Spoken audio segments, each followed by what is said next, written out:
Thank you to War Thunder for sponsoring this video. More from them later. The world of Left 4 Dead is full of unsolved mysteries. From actual skinwalkers to nightmare mods and even UFOs, this video will have it all. In today's video, I plan to cover the entire Left 4 Dead Unsolved Mysteries Iceberg. Just to be transparent, this is a compilation video of all the previous layers on my channel, but I added bonus sections for those of you who already watched each video individually. Look out for the plus symbol on the section name. Those ones will be the bonus ones. I stuck them at the beginning of the video, so they should be straightforward to find. Use the timestamps on the video timeline or description for easy viewing. Keep in mind the first couple of entries are bonus ones, so they don't adhere to the iceberg chart format in the way the rest of the entries do. So if I start talking about something dark and then begin to speak about more surface level stuff later, that's why. Many of you who are watching this video might remember my previous mega compilation about the unsolved mysteries of Left 4 Dead, so welcome back. But this is a new series that covers much more outlandish topics and borderline conspiracy theories. There's a much wider range of ideas overall, so each entry is shorter, but there's a lot more of them to compensate. For one final time, let me explain how an iceberg works, just in case there's anyone new to the concept. Though I doubt there is, but it's an iceberg cut into various layers, with the ones at the top being relatively known by the community, but as you make your way down, the topics will get darker and less familiar. I haven't shouted it out in a while, but feel free to join my community Discord server. We play Left 4 Dead in there alongside many other games. The people are nice, so come have a chat. I'm there pretty frequently. You can find the link to join in the description of this video or my YouTube bio. As always, don't forget to like the video. If we reach 1,000 likes, I'll post some baby bunny pictures on my community tab. But with all that out of the way, let's dive straight into the waters of the darkest Left 4 Dead Mysteries Iceberg. Explained.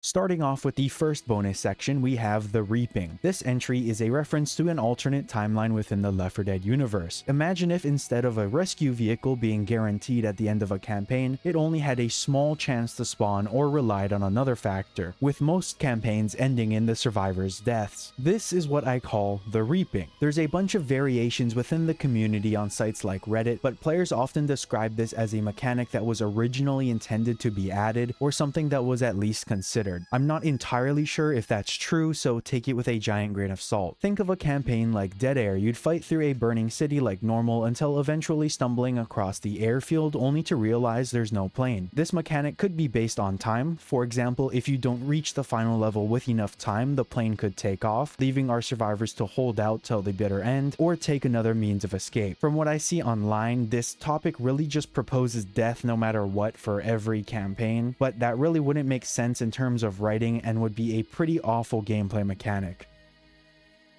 Alligators of Swamp Fever is the name of the second bonus section. Many players within the Left 4 Dead community claim that some form of alligators were planned to be released in Left 4 Dead 2, specifically during the campaign Swamp Fever. To my knowledge, alligators were never officially planned or implemented in any way, zombified or not. But for the sake of this entry, let's entertain the idea of alligators being added. They would definitely have to rework the map to allow access to some of the open water. Like in the first chapter, for example, the river would have to be raised or the surrounding land would have to be adjusted to allow for alligators to come out of the swamp. The shanty town later in the campaign wouldn't have to be reworked, but it would definitely be an awesome place to spawn some of the alligators. But how would alligators work? In my opinion, they should be considered a map hazard, nothing more. Players shouldn't be able to control them like they do Special Infected. They could grab commons and pull them underwater or damage players, or even act like an entirely new faction. What if instead of just humans versus infected, you could have infected versus humans versus other wildlife? I think it'd be a pretty cool thing to add. This idea doesn't just stop at alligators though. You could have wolves or bears. Just an overall idea of a third faction being at play during any of the campaigns would be super cool. Unfortunately, the only real reference we have to alligators in that campaign is a small little plushy Easter egg you can find near the river.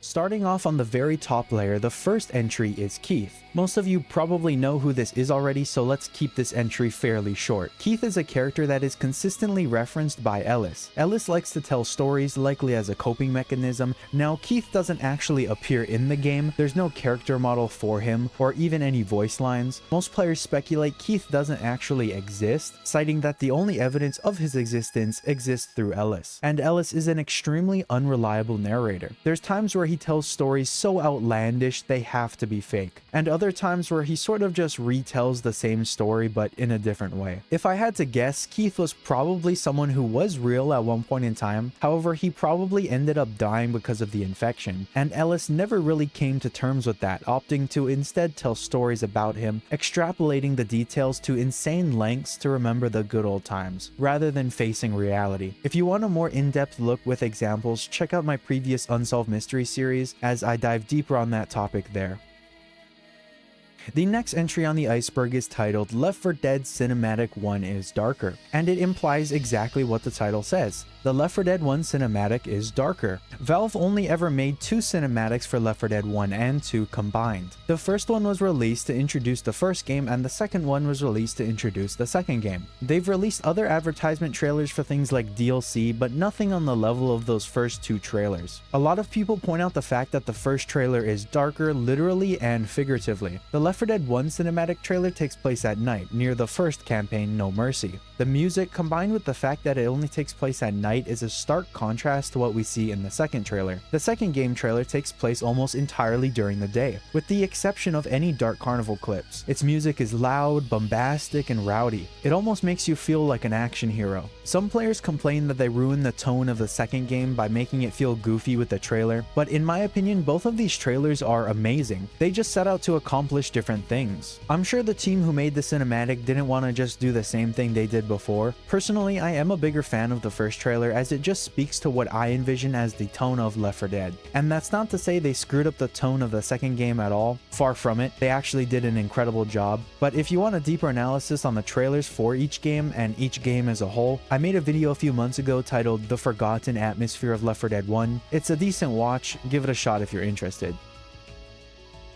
Left 4 Dead 2 Boycott is the next entry. This one's a bit interesting. A lot of modern day fans who haven't kept up with the game since release will probably not recognize what this is referencing, so let me explain. You see, Left 4 Dead 1 and 2 released exactly 1 year apart, and I mean exactly. The first one came out on November 17th, 2008, and the second one released on the exact same day, November 17th, but in 2009. Now in today's day and age, most fans would be ecstatic if Valve were to ever release 2 major games that close to each other. But back then, a lot of people didn't share the same sentiment. Some fans thought Valve will be tossing aside the first game just to make a quick buck with the second one. So fans did what fans normally do and complained, even going as far as to make an official forum to protest the release of Left 4 Dead 2. The original post on Steam's community tab still exists today, and it's kind of creepy reading it after all this time. They cite the main reason for the boycott was that Valve would supposedly stop support for Left 4 Dead 1. They also explained that Valve promised support and free updates for the original, which had not yet been released. Now, with hindsight, we know this isn't necessarily true. Valve released many DLCs for both games: The Sacrifice, The Passing, Crash Course, and more. For the DLCs that included the original group of survivors, they were added to Left 4 Dead 1, alongside the second game. Eventually, Valve saw the 2 separate games as meaningless and decided to merge the 2, adding the content from the first into the second. Nowadays, there's little to no reason to play the original Left 4 Dead, but it's safe to say that fans had it pretty good back then when Valve actually released games they could boycott.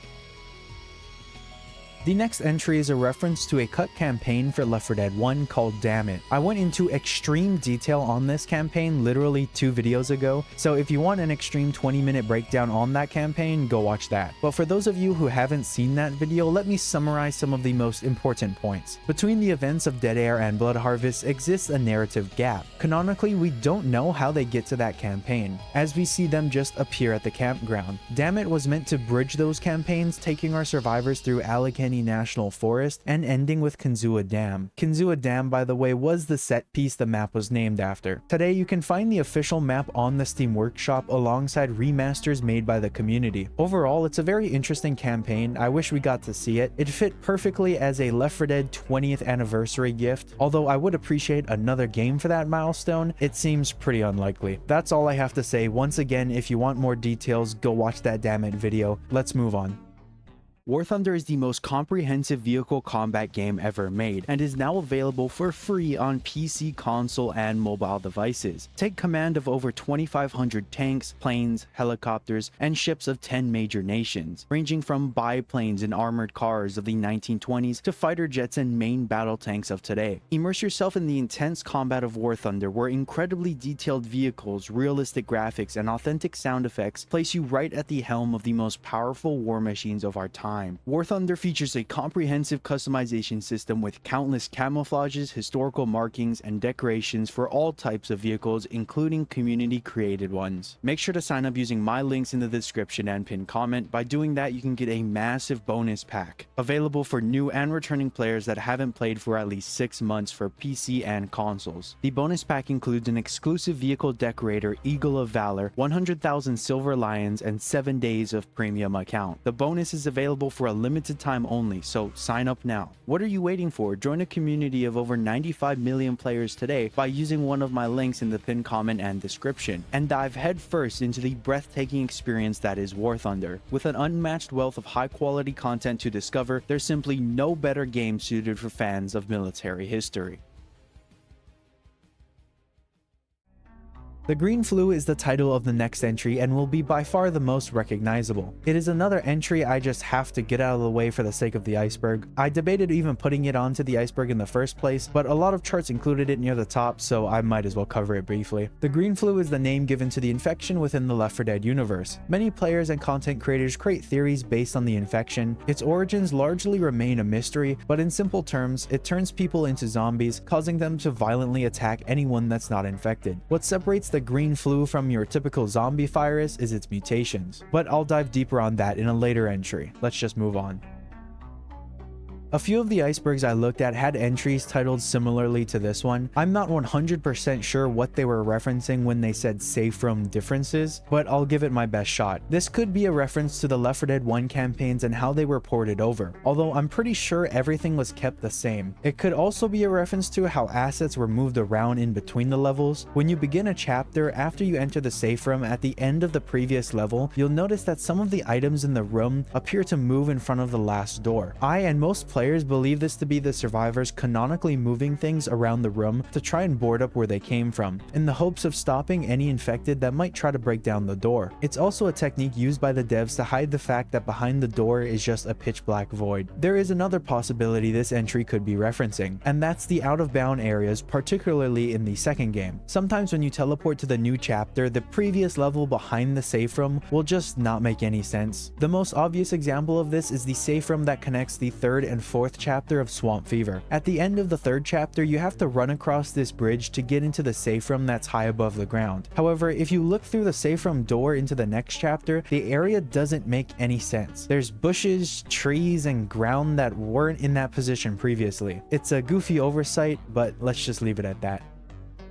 The next entry is Boomer was the first special infected, and just as it sounds, this entry describes the first special infected to ever mutate as a cause of the Green Flue. Throughout the course of the Left 4 Dead 1 campaigns, we see a wide variety of specials. Canonically, the only special infected that were originally in the first game were supposed to spawn in the original chapters, so specials like the Spitter, Jockey, and Charger never actually walked the streets of No Mercy, at least at the time our survivors are supposed to pass through. In the cinematic trailer for Left 4 Dead 1, we see Bill touch the body of a dead Boomer, and he even points out how they're changing. Weeks later, Sita discovers the Boomer and creates these posters to try and analyze them. One such poster can be found at the very first level of Dead Center in the room to your right as you come down the stairs. It would make sense that the Boomer was the first special infected, as it had to be around long enough for bile jars to be created, and for Sita and the government to acknowledge their existence.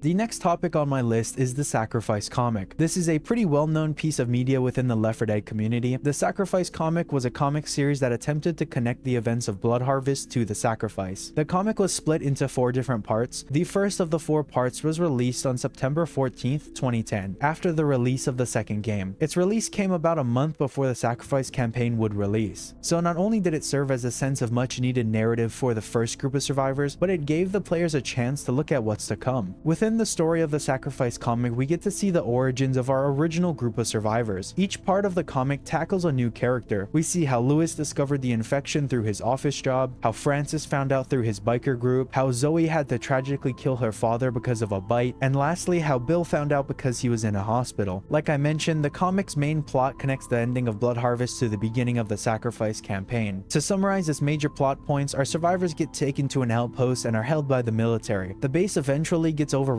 by the infected and they're forced to escape via train. Once off the train, they eventually find a sailboat which they plan to use to escape to a nearby island, but not before Bill ends up sacrificing himself to raise the bridge needed to move the boat. In the last shot, we see the rest of our survivors sail off into the sunset. If you want more details, I urge you to please read it online. You can simply find it by typing in the Sacrifice comic into Google. I'm sure you'll find it. We have now reached the second layer. The first entry on this layer is about the discrepancies between the official Left 4 Dead cinematics and the in-game levels. An example of one of these discrepancies is the apartment building in the very first chapter of No Mercy. Towards the end of the trailer, a tank chases our survivors into an alleyway, where they decide to climb up a staircase. Whilst our survivors climb the stairway, the tank smashes his hands into a nearby wall and throws a slab of concrete towards them. Long story short, the tank falls to his death and the camera pans up to show our survivors resting on this metal platform before ending the trailer entirely. But what do we actually see in game? First off, there's nowhere near the amount of rubble that should be on the ground. And for the rubble that does exist, it's all piled up into a wall to block off the alley they should have come from. Secondly, the building across from the apartment is missing the giant gaping hole the tank just created. And lastly, the metal platform the survivors rest on doesn't even exist. It's straight up gone. While some of those details aren't very important, I feel like they could have kept the hole in the wall at the very least. Most players agree this was done for gameplay reasons and/or was an oversight during development. Either way, now you can't not think of it when watching the trailer again. Special Infected Evolution is the name of the next entry and is a reference to the way the green flu mutates someone again post-infection. Everyone who's played the game has encountered a Special Infected in one way or another. An example of the Special Infected are, but not limited to, the tank, the witch, the jockey, the charger, and among others. While most players know of their existence, only lore fanatics will know there's more details hiding under the hood. For starters, the Special Infected don't just pop up randomly. The green flu mutates people based on how they live their lives prior to the infection. The witch is one such example. The witch is created after the green flu infects someone, specifically women, with depression. We know this because witches are always seen crying in either standing or sitting positions. Another obvious example is the tank, which mutates due to the host's use of steroids or body enhancement drugs, hence why the tank has incredibly large muscles, particularly in its upper body, with less emphasis on its legs. I honestly could make an entire video diving into each of the Special Infected, but I think you get the point. If you listen to the developer commentary of Left 4 Dead 2, the developers explained how they had around 30 different ideas for Special Infected during the game's development. While they eventually decided on only a handful, it's heavily implied that more Special Infected would pop up as the infection progressed. The next entry is titled The Military. I think all of us know who the real-world military is, and you shouldn't be surprised that they do in fact exist in the world of Left 4 Dead. The mystery around the military and its actions revolve around the fact that they pretty much stand no chance against the infected. I talked about the Sacrifice comic earlier, and the fall of the military outpost in that series is a perfect way to illustrate this point. In both games, Left 4 Dead 1 and 2, our survivors' main goal throughout the entire storyline is to reach the military, in the hopes of achieving safety. And as I literally just mentioned, this doesn't work out for the first group of survivors, but the second group is left up for interpretation at the end of the parish. So who knows, maybe the military is locked in. For a long time, one of the mysteries surrounding the military is its use of vehicles and weaponry. In the first game, we saw a lot of military equipment from the Vietnam era. The M16 and green camo Humvees are just a couple examples of this. Later on in the second game, we find sand color Humvees and weaponry, specifically the Scar. Correct me if I'm wrong, but these items would have been deployed in Iraq and Afghanistan at the time Left 4 Dead 2 took place. The developers explained through the developer commentary that the reason for all the different eras of technology is because the US would have been recalling all these assets to help with its domestic affairs. In other words, the infection. There's other more specific mysteries that would have to do with the military, but I'll get into those later. I mentioned the developer commentary twice already, but you should give it a playthrough if you're interested. It's more about the development process of the game than the lore side of things, but it's an interesting view. This entry is something I've touched on in one way or another in one of my previous videos, and that's whether or not the green flu infection affects animals or not. In the first Unsolved Mysteries series, I talked about the cows you can find in Blood Harvest and Dark Carnival. If you don't know what I'm talking about, within those campaigns you can find piles of dead cows with the skin removed off their heads. I've speculated in the past that this was most likely due to testing on the cows and not a direct cause of the infection. However, cows aren't the only animals in the game. In the background of the games you can hear dogs barking, and in the skies of some of the campaigns you can spot birds flying overhead. A large portion of the community has come to the conclusion that the green flu can likely spread through animals, infecting some but not others. Early on in development there were infected animals that were drawn up but entirely scrapped. I'll get into some of the specific ones in future videos. There's a theory out there that the green flu originated from a strand of mad cow disease. This is one possible reason for the cow tests, but it's also a possibility they were tested for rabies. The thought of infected animals attacking you alongside the human hordes is crazy to think about. Imagine if you had to fight off infected ravens in the forest of Blood Harvest. No doubt that would be a horrible gameplay decision, but it would be funny as hell to watch your fellow survivors run around as they try to shoot killer birds. I feel like if a Left 4 Dead 3 were to ever come out, adding some sort of infected animal fodder would be an interesting idea. Let's move on.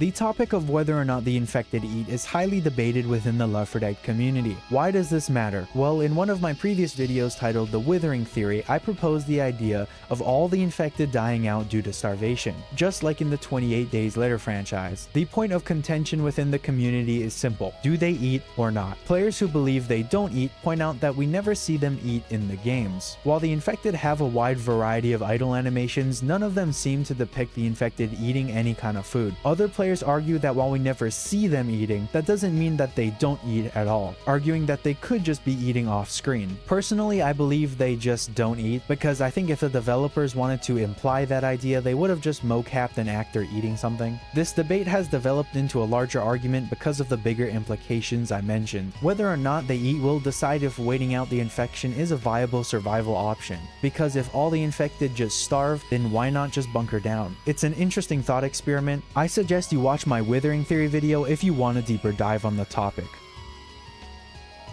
The next entry is once again about how the green flu mutates, but not in the way I've talked about before. While yes, the green flu can and does mutate some people into special infected, this entry is referencing the fact that the infection itself mutates. Evidence of this phenomenon resides within the Sacrifice comic. In it, we see a doctor describe to our survivors why the infection is so dangerous. It never stays the same. For an infection that constantly mutates, it's incredibly hard to concoct a cure, if not impossible. This single fact essentially rips away the power of modern medicine and leaves your survival up to chance. For those who aren't carriers, survival is extremely difficult. Forget about killing the infected, even breathing the same air could cause you to succumb to the infection. In the comic, we see members of the army who aren't carriers wear gas masks. One of the soldiers even gets his mask ripped off during an altercation with Bill and Zoe and pleads for them not to breathe on him. The doctor goes on to explain that the green flu is sometimes airborne and sometimes not, implying that multiple strands of the infection could exist at the same time. The infection isn't sentient, so not every bit of it mutates at the exact same time. So one part of the United States might have the airborne one, while another part might have the not airborne one. In the same way that one virus in 2019-2020, cough, cough, ended up mutating into multiple different strands.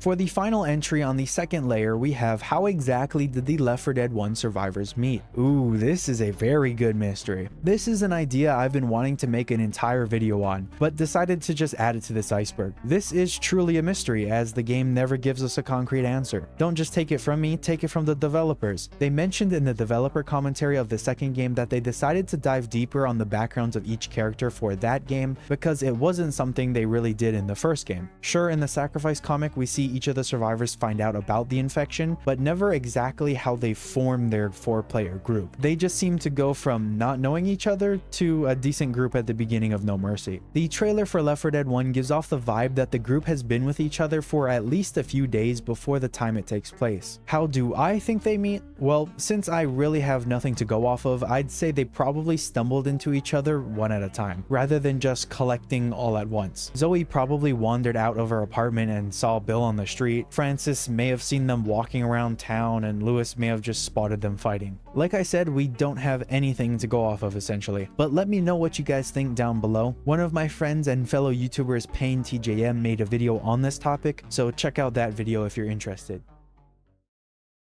The first entry for today's video and for the third layer is the AI director watches you play. To further understand this entry, let's take a little bit of time to explain what the AI director is for those who might have forgotten or aren't familiar with the term. In Left 4 Dead 1 and 2, the AI director is essentially an AI that formulates and decides how each match will play out. The director can decide to alter some of the map's geometry, like in the beginning of the parish it can block off the door behind the bar, and later in the parish it can also change around the cemetery. In addition to manipulating the maps, the director is also in charge of weapons and item spawning. While there are differences between the modes, the director can spawn more or less health items depending on the state of the survivors, and can even spawn more hordes or even a second tank if you're doing very well. What does this entry mean when I say the director watches you though? Well, because of the nature of the director and how it has the power to wipe your team or keep you alive, many players feel watched when they play the game. You can take the word watch in a literal sense and argue that it does watch you play. How else would it know what you're doing? While most players acknowledge the director as just a simple yet complex gameplay manipulation tool, some players can't just scratch that feeling like something's sitting behind their screen. Personally, I've never felt this way. I've had people in the past point out that it is a bit weird, but I view it as incredible. The fact that the director can change so many things keeps the game fresh and the replay value high. Let me know if you guys have ever felt watched by the director. I might just be the exception. The Leaker is the name of the next entry, and before writing the script for this video, I hadn't even heard this term before. From what I gather online, the Leaker was either a cut special infected that never officially made it into the game, or was the original idea behind the Boomer or Spitter that just changed as development went on for the game. According to this Reddit post I found, it was a cut special infected that was supposed to plant itself on the ground and explode after a few seconds, dealing a lot of damage to nearby survivors. Then it would leave behind a small pool of acid or fire where it exploded. There's no concept art of this creature as far as I'm aware. It was most likely an idea that was thrown around during development and it just stayed that way. Others point out that there's code or files that have something to do with the Leaker, but as far as I'm aware, I don't know if they have any direct correlation. In addition, I found another Reddit post that claims the Leaker never actually existed. According to the post, the author states, quote, "Hey there, many of you know of the infamous cut special infected, the Leaker, which has spawnable code in-game. I discovered Chet Falazek on TikTok, who worked on Left 4 Dead, and asked him about the mysterious infected, as I found it strange that an infected likely cut late in development never even as so much had concept art. And according to his reply, the Leaker never existed. Though he doesn't explain the coding in-game, likely just some experimenting with things, he affirms that throughout his time working on every single special infected in the game, there was never an infected like the Leaker, which clears up a huge misconception in the fandom." End quote. There are mods on the workshop that attempt to add the Leaker in one way or another by using or reusing the Boomer, but it appears the Leaker is nothing more than an urban legend.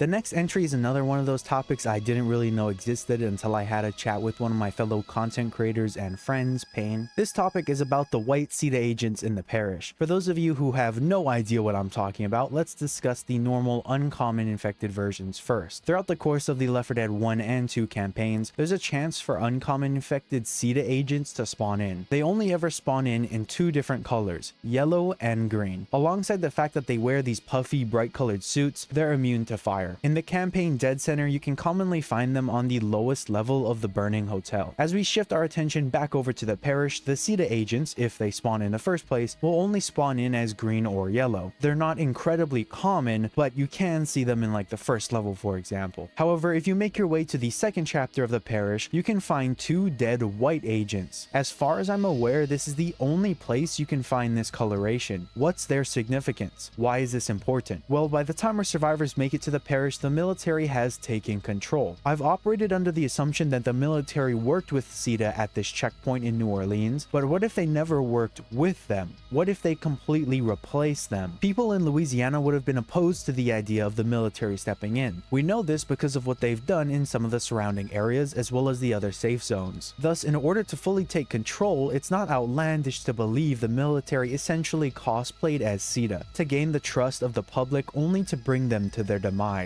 We can see Humvees behind the checkpoint and buses that seemingly go nowhere, all in an attempt to fool the masses. All this comes from the fact that the CETA agents are just simply a different color. If you've seen this anywhere in the game, I tried to look, I couldn't find. Please correct me if I'm wrong, but this theory could be completely wrong. They might just be white because it was an oversight during development. It's an interesting story, but take it with a grain of salt. For all of you guys that don't already know me, my name is Payne, or it's just Payne on YouTube. And I'm something of a Left 4 Dead fanatic, but I primarily focus on the military, which is why I'm doing a section on how the military began retreating westward. The Left 4 Dead games paint a pretty damning image of America's once shining military, falling back from choke point after choke point, constantly outnumbered and outmatched. Every time they seem to take a step forward, they take 10 steps back. They deploy artillery, fighter jets, thermobaric bombs, and in the end, none of them can match the pure destructive capability of the Green Flu. Our survivors walk through fallen military safe zone after military safe zone. Abandoned weapons of war that crushed human armies in the field are reduced to nothing more than a decorative ornament on the barren metropolises our survivors limp through. The military has abandoned all hope of stopping the infection and has begun to act strictly for saving what's left of the population. By the time our survivors make it to Georgia, the United States military is sprinting westward, hoping to destroy any connecting transportation routes, trapping the infected and the living in the east. With the new border of the United States hastily drawn by American weapons of mass destruction, the surviving military has no intention of repeating its shortcomings. The military has learned, adapted, and begun to overcome its failures. Players have speculated that the remains of the United States military could be preparing a counteroffensive of massive proportions, possibly from staging grounds in Colorado, Wyoming, or Montana, states with dense concentrations of military installations. With their newfound knowledge that a population with any remnants of the Green Flu is the same as a population entirely infected by the Green Flu, the military may seek to destroy any remaining non-militarized population centers, effectively leading to a scorched earth strategy, changing the military from America's first defense to a force tasked with eradicating an infection far faster and far more coordinated than they could ever understand.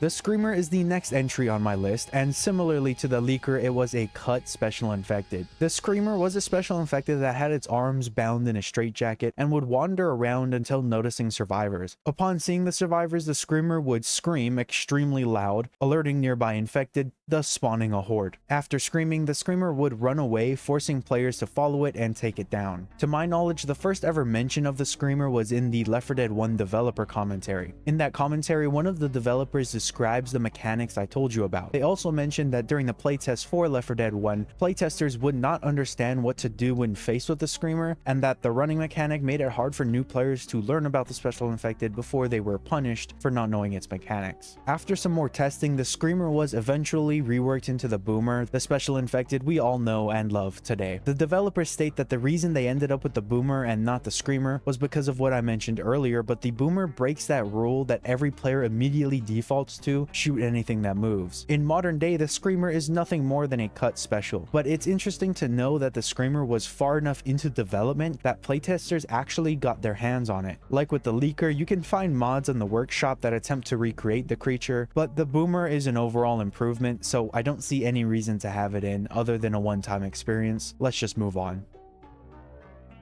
The next entry is one of the more interesting ones. The green flu didn't originally turn people into infected. This theory stems from the idea that CETA and the government seemingly had enough time to make flyers and set up operations before anything really bad happened. In the beginning of the Left 4 Dead 1 cinematic, we see that it's only been 2 weeks since the first infection, so the green flu must be extremely contagious, or there might be something else at play here. Yes, the green flu is still extremely contagious no matter what I say, but imagine if the first couple of strands of the infection didn't turn its hosts into the infected we know of. What if these people just simply got sick, and only after a couple days did the green flu mutate into what we know of it now, causing hundreds to turn almost simultaneously? This could also provide a reason as to why its initial spread seems so quick. There's further proof of this in the Sacrifice comic. In it, we see the backstories behind our Left 4 Dead 1 survivors, but for the sake of this entry, I want to pull your attention to Lewis's backstory. We see him in his office as he goes about his day. He eventually has to use the bathroom where he runs into one of the infected in a nearby stall. How did an infected get all the way up here unnoticed? That's just it didn't. When the man first came into work, he hadn't completely lost his mind. Only after succumbing to the infection did he turn and completely lose his shit. This further shows how contracting the infection doesn't turn you instantly at this time. Throughout the games, we also see people arguing on safe room walls about how long it takes to turn, specifically on the last chapter of No Mercy. What if the infection didn't just change people at random? What if it originally took days or even weeks, only to eventually mutate and then take less time? It's up to you on whether or not you believe this theory. I'm not 100% in agreement on all this, but it does fit the narrative pretty nicely. Let me know what you guys think of this down below.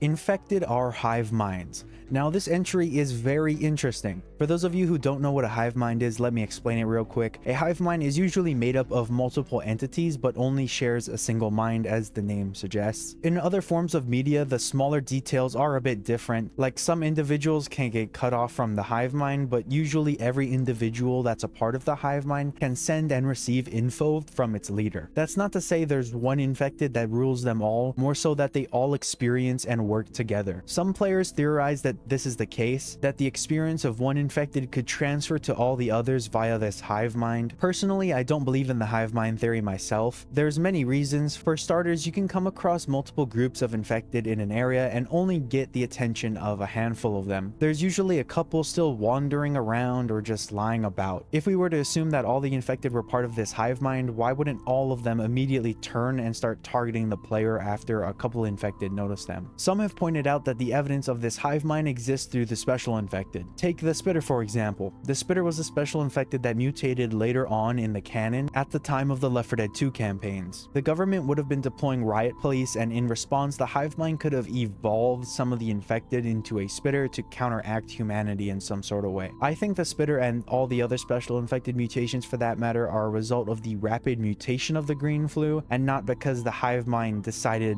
exactly what it needed. If the infection was indeed a hive mind, that'd mean it could essentially gather its forces and launch a full-scale assault. While we don't see anything like this in game, some players are still convinced the infection shares a single mind.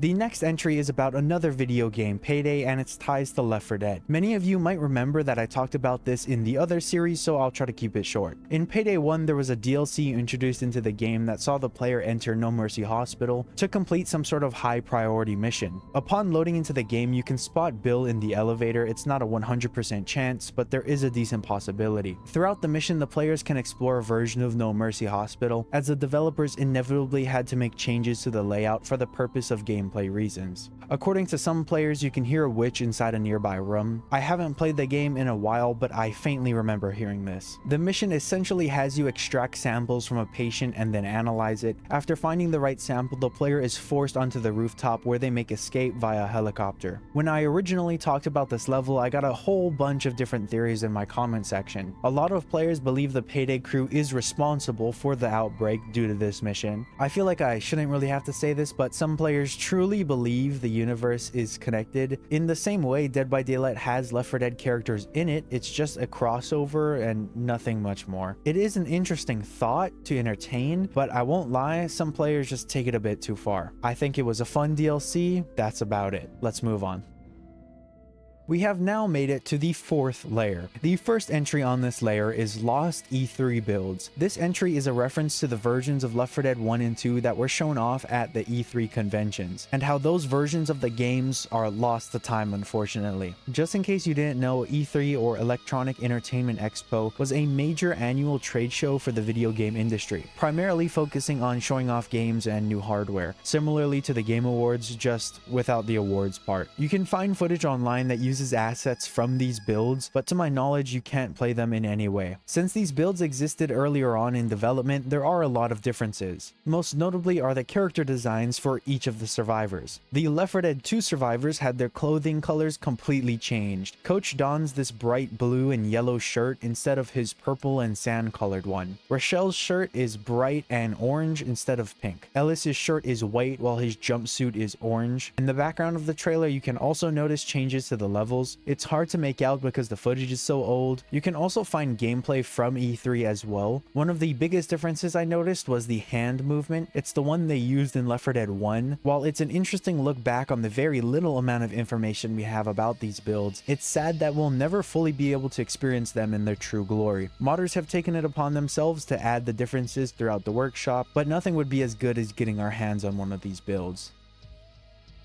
The next entry is titled Virgil's Fate, and I've talked about this entry before, so let's get through it quickly. This entry is a reference to the boat driver who helps our Left 4 Dead 2 survivors navigate from swamp fever to hard rain, and finally finishing his journey by bringing them to the parish. Virgil is the name of the boat driver, and we know this because the survivors have countless voice lines calling him by his name. I believe he also introduces himself at the beginning of Swamp Fever, right before he picks you up. Besides our survivors, I'd make the argument that Virgil is one of, if not the most important character. He sticks with our survivors for 3 whole campaigns. Some players point out that his name comes from Virgil in Dante's Inferno, in which that Virgil leads Dante through the 9 circles of hell. That parallels the way he guides our survivors through the infection. The last we see of Virgil is at the end of the parish, where he mentions he's going off to help other survivors. In terms of the lore, Virgil has to be a character. There's no way he could have survived that long while in contact with our survivors without catching the infection. After all, our survivors are carriers, so they would have infected him. Virgil most likely dies after the events of the parish due to some of the military actions within the region. There's no way the military was bombing all of New Orleans just to let one boat escape, but we don't know for sure, so he could still be alive. The next entry is Terror Strike Early Build. For those of you who don't know, Left 4 Dead didn't originate with the style we associate with it today. Left 4 Dead originally began as a mod for Counter-Strike Source called Terror Strike. Footage of the mod exists online, and you can tell by looking at it that this was just a proof of concept. It had essentially enemy AI wandering around trying to knife you, the way zombies try to run at you and melee you. You would just walk around and shoot them. I believe there was also like a bomb placement mode. No special infected or anything like that existed at the time. It's a very interesting look into how they made the game without actually making the game, if you know what I mean. Nowadays, there's not a very good reason to seek out and play this mode. Only players with a deep interest in Left 4 Dead and or older Valve projects will give it any thought. I mean, we have Left 4 Dead, so why play a watered down, neutered version? It is an interesting look though. The Midnight Riders Are Alive is the name of the next entry. This entry is a reference to the rock band that's first introduced in The Passing. Most of you will be like, wait, what? I thought they were first introduced into Dark Carnival. While yes, that campaign did come out first and did feature these characters, The Passing DLC takes place before the events of Dark Carnival and also features the characters. On the walls of some of the alleys, the player can find these posters advertising the Midnight Riders as they make their way on tour. Later in the level, there's a chance to catch a glimpse of them as they pass by in their tour bus. At this point in the timeline, Whispering Oaks, the location of Dark Carnival, wouldn't have been overrun, and it's only right before our survivors arrive at that campaign does that area finally fall. Once our players make it to the end of Dark Carnival, you can find posters of each of the band members along with their tour times. Inside the safe room, you can even spot wall graffiti of people arguing about their supposed escape. Someone mentions that they escaped via helicopter after they ran out of buses, while others mention how unfair that is. This makes me wonder if the helicopter that picks up our survivors is the same helicopter that brought the Midnight Riders to safety. If we look back at their tour schedule, we can see that there are still places they have to go. Did they go on to finish their tour? We may never know. It's rather unlikely that they got the chance to finish it, as almost the entire West Coast would have succumbed to the infection. I would have loved it if we got a single campaign DLC where we got to play as the Midnight Riders. That'd be awesome. But let's go into the next entry. The next entry is a bit of a darker one. The Left 4 Dead 2 survivors die at the end of the parish. Some players within the Left 4 Dead community have speculated about the eventual fate of our second group of survivors. You see, unlike the first group of survivors, the second group didn't get a comic series explaining what happened to them. But we can use a couple context clues to try and figure out what truly happened. Throughout the events of the parish's campaign, our survivors become less and less trustworthy of the military. They see the atrocities they've committed and all the people they've killed. Not to mention they're bombing the city they're currently walking through. When our survivors reach the end of the campaign, they talk to a couple of military guys over the radio, in which one of the guys on the radio asks the helicopter pilot if they're prepped for carriers. The helicopter pilot responds with a yes, and our survivors fight across the bridge until they make it to the helipad, where they're eventually lifted off to safety. People believe that once they land, they're probably put into some sort of camp where they're eventually killed. But if we're going to kill them, why risk waiting for them and even grabbing them in the first place? I heard online that the writer behind the story mentioned that our survivors were taken off to a cruise ship off the coast. I don't know how true that is, so take it with a grain of salt, but it's pretty sad to know that they could just have died and we might never see them again. These last two entries were both in my original series, so I'm gonna go through them pretty quickly. The first entry is about the glowing eyes in Dark Carnival. When you load up Left 4 Dead, there's a chance for the background to be a scene from Dark Carnival. If you sit here long enough, behind one of the structures, a zombie will peek its eyes out from behind a corner before another zombie closer to the camera walks into view, and then the glowing eyes disappear. When I first brought this up in my other series, people were telling me that it's a COD Zombies Easter egg, but I don't know if I believe that. I think it was probably just a small nod to how the actual infected have glowing eyes, and the devs just probably wanted to creep everyone out. The last entry for today's video is about the witches on Hard Rain. While playing through the events of the parish, the player will stumble upon a sugar mill that's filled with tons of witches. Players have speculated that the reason so many witches spawn is because of the sugar. They point out how an explosion could have occurred, causing the sugar to jettison all over the place. And with the witches being depressed, they are more attracted to sugar. According to Google, when you're depressed, you crave sugar. Other theories range from explosions killing the husbands of witches prior to the infection, and that's the reason they still hang around the place searching for their husbands they'll never find. I don't really know which theory I'd go with. I mean, the only one that sounds plausible is the sugar theory, but the community seems to disagree with themselves on this one.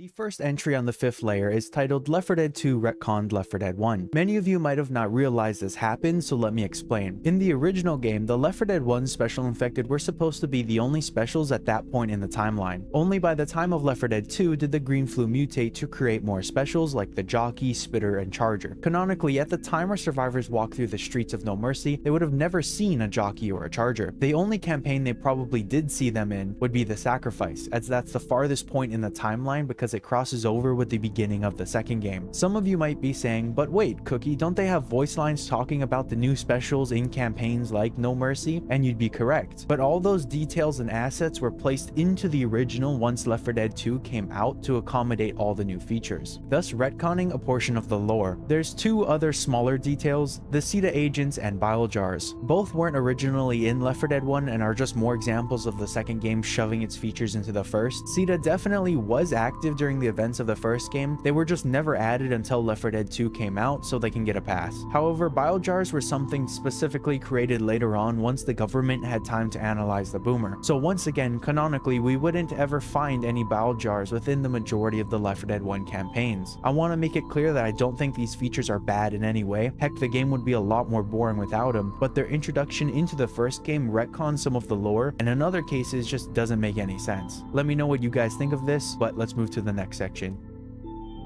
Cryptid Tall Tales is the next entry. This entry refers to the abundance of cryptid tall tales within the Left 4 Dead community. These tales could range from anything like weird-looking infected to demonic creatures following players inside the game. It's a bit of a broader entry, so let me give you a specific example that I've personally had. A long time ago in my first ever Unsolved Mysteries video, I told the story of what I called the Death Toll Sewer Monster. Long story short, when I was a kid, I always thought there was some creature lurking in the sewers of Death Toll. This was probably because because I was just naive or had seen some YouTube video, but after I told that story, I got hundreds of comments on that video of people telling me their own cryptid tall tales. They're interesting to entertain and talk about purely because it puts you in the mind of someone who hasn't really played the game. Maybe they were just misinformed, but that curiosity and wonder is what makes those player-to-player interactions so incredible. The most common stories I do see are similar to the Death Hole sewer monster. They're either some super rare special infected or some creature that follows the player around. Aside from that, the reason I put the words tall tales next to the cryptid part is because as an enthusiast of Left 4 Dead, I like to entertain these stories by suspending my disbelief, which makes enjoying them for what they are a lot more satisfying.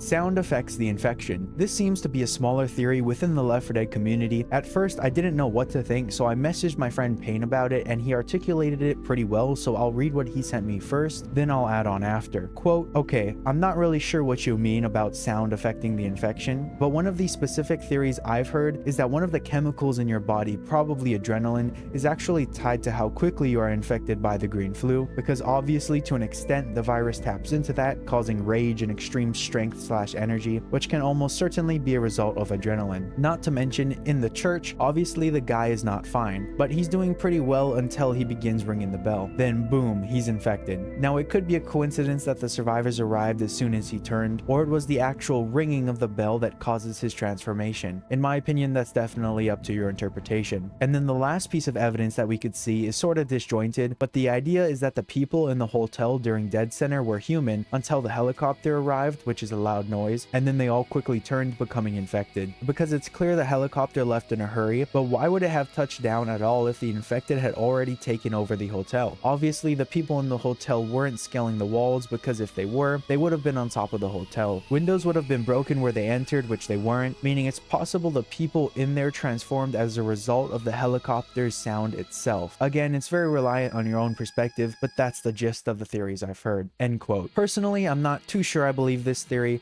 On one hand, it makes sense, but the rapid infection could just be explained by the green flu itself, without necessarily needing sound. The most interesting thing he brings up is the helicopter at the beginning of Dead Center. I always assumed the people were already turned or turning, and the pilot was just waiting for any last survivors to escape. It's an interesting thought experiment, but there's not an incredible amount of tangible evidence. Most of the evidence is very circumstantial, but let me know what you guys think.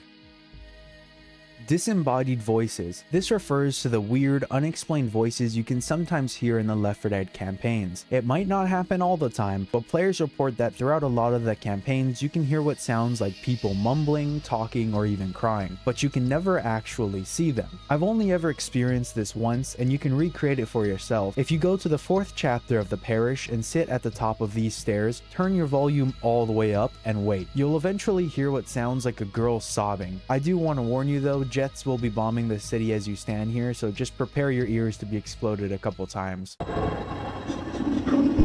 You can check the attic, nearby rooms, and other buildings, but you'll never find a physical source for this noise, hence why I've called them disembodied. People in the comments have told me you can hear audio like this on other campaigns. If I remember correctly, people have told me Swamp Fever also has these strange voices. Unfortunately, I can't find the comments nor the strange noise when I explore the campaign, so if you have any information, please let me know in the comment section. I'd love to hear it for myself. While writing the script for this video, one of my mods gave me this clip of what seems to be someone laughing. Keep in mind this isn't my gameplay. I asked if he had any mods installed that would be making this noise, and he said he didn't.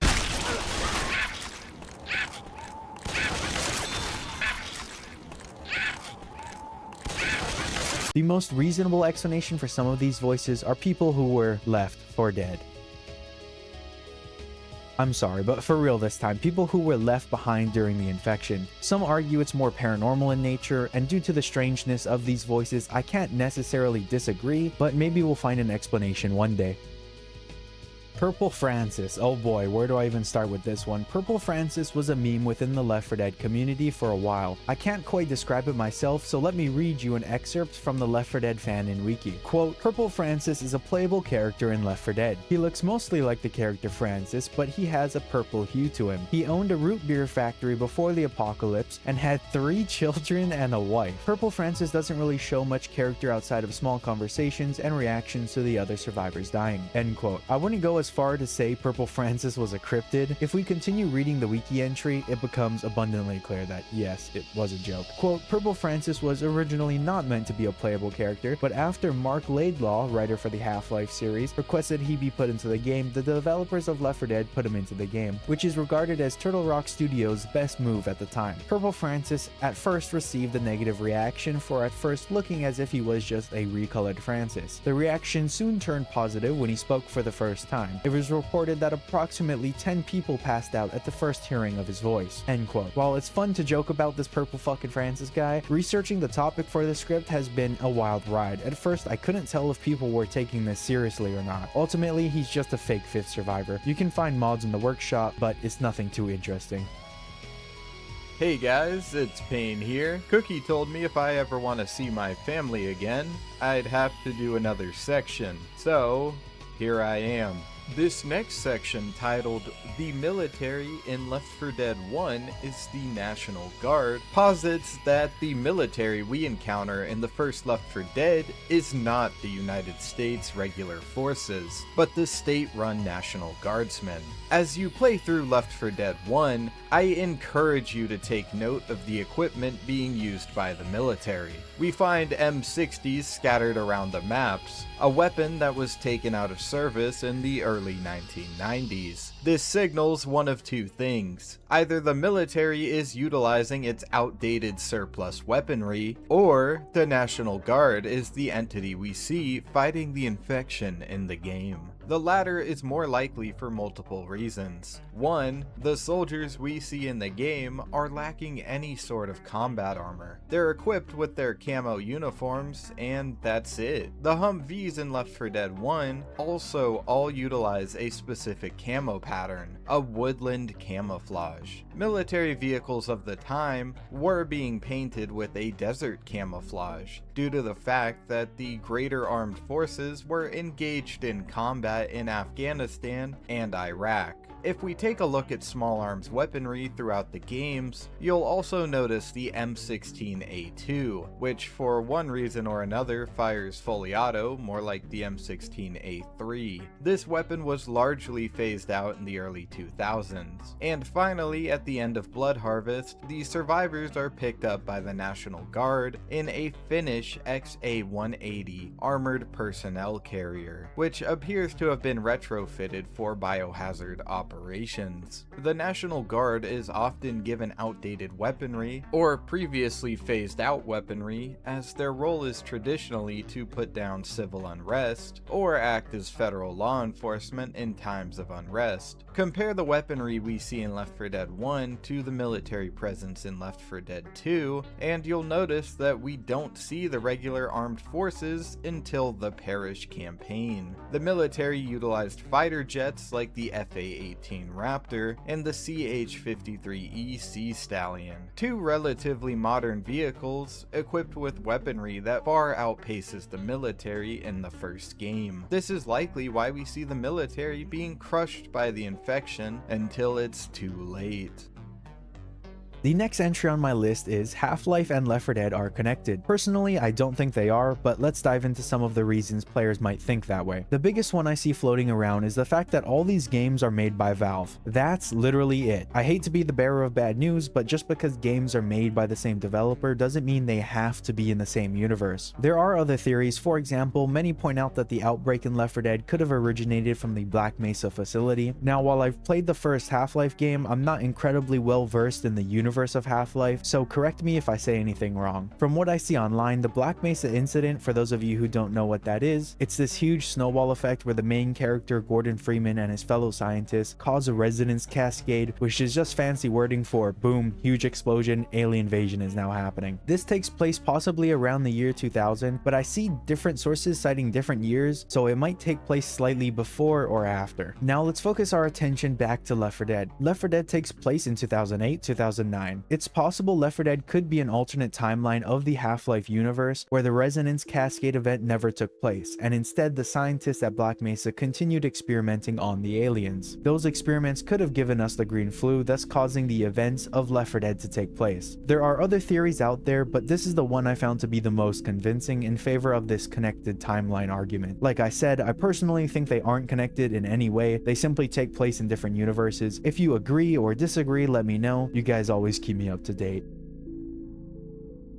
We have now made it to the 6th layer. The tank would die very quickly IRL. This entry is a reference to the weird laws of biology/physics and whatever other real-world sciences the game breaks. Obviously, it had to break them or there would be no Left 4 Dead. But if we analyze some of the special infected with a magnifying glass, they might not be as scary as you think. This section pointed out the tank, so let's start there. The tank, a boss infected within the Left 4 Dead universe, is this huge muscular hunk of meat. It pounds its arms into the ground as it walks in order to hold up its weight. He weighs around 800 pounds and is so incredibly strong it can rip concrete out of the ground and hurl it towards its victims. Anything that big needs a lot of energy to perform such actions. No single entity has infinite energy at their disposal, thus meaning the tank would have to eat a lot to maintain its current form. However, like I said in my last video, we don't see any of the infected eating, let alone the tank. So out of curiosity, how much would the tank have to eat in order to survive? After doing some math, according to what I see online, an 800-pound animal would roughly need to consume about 11,600 calories a day to survive. Any animal that needs that much energy could not survive long enough without eating. Thus, if we apply this thinking to the tank, it would just take a few days for this thing to starve. And that's not even mentioning the lack of energy it would have leading up to its death. Take all of this with a grain of salt. I'm not a biology major, but it's something interesting I wanted to talk about. While the tank is the most obvious example, this would still apply to the other infected and the other specials, just to a varying degree. Obviously, we don't just see tanks dying in the game, and the infection is still spreading, thus creating more tanks, so it's not like we wouldn't see them at all,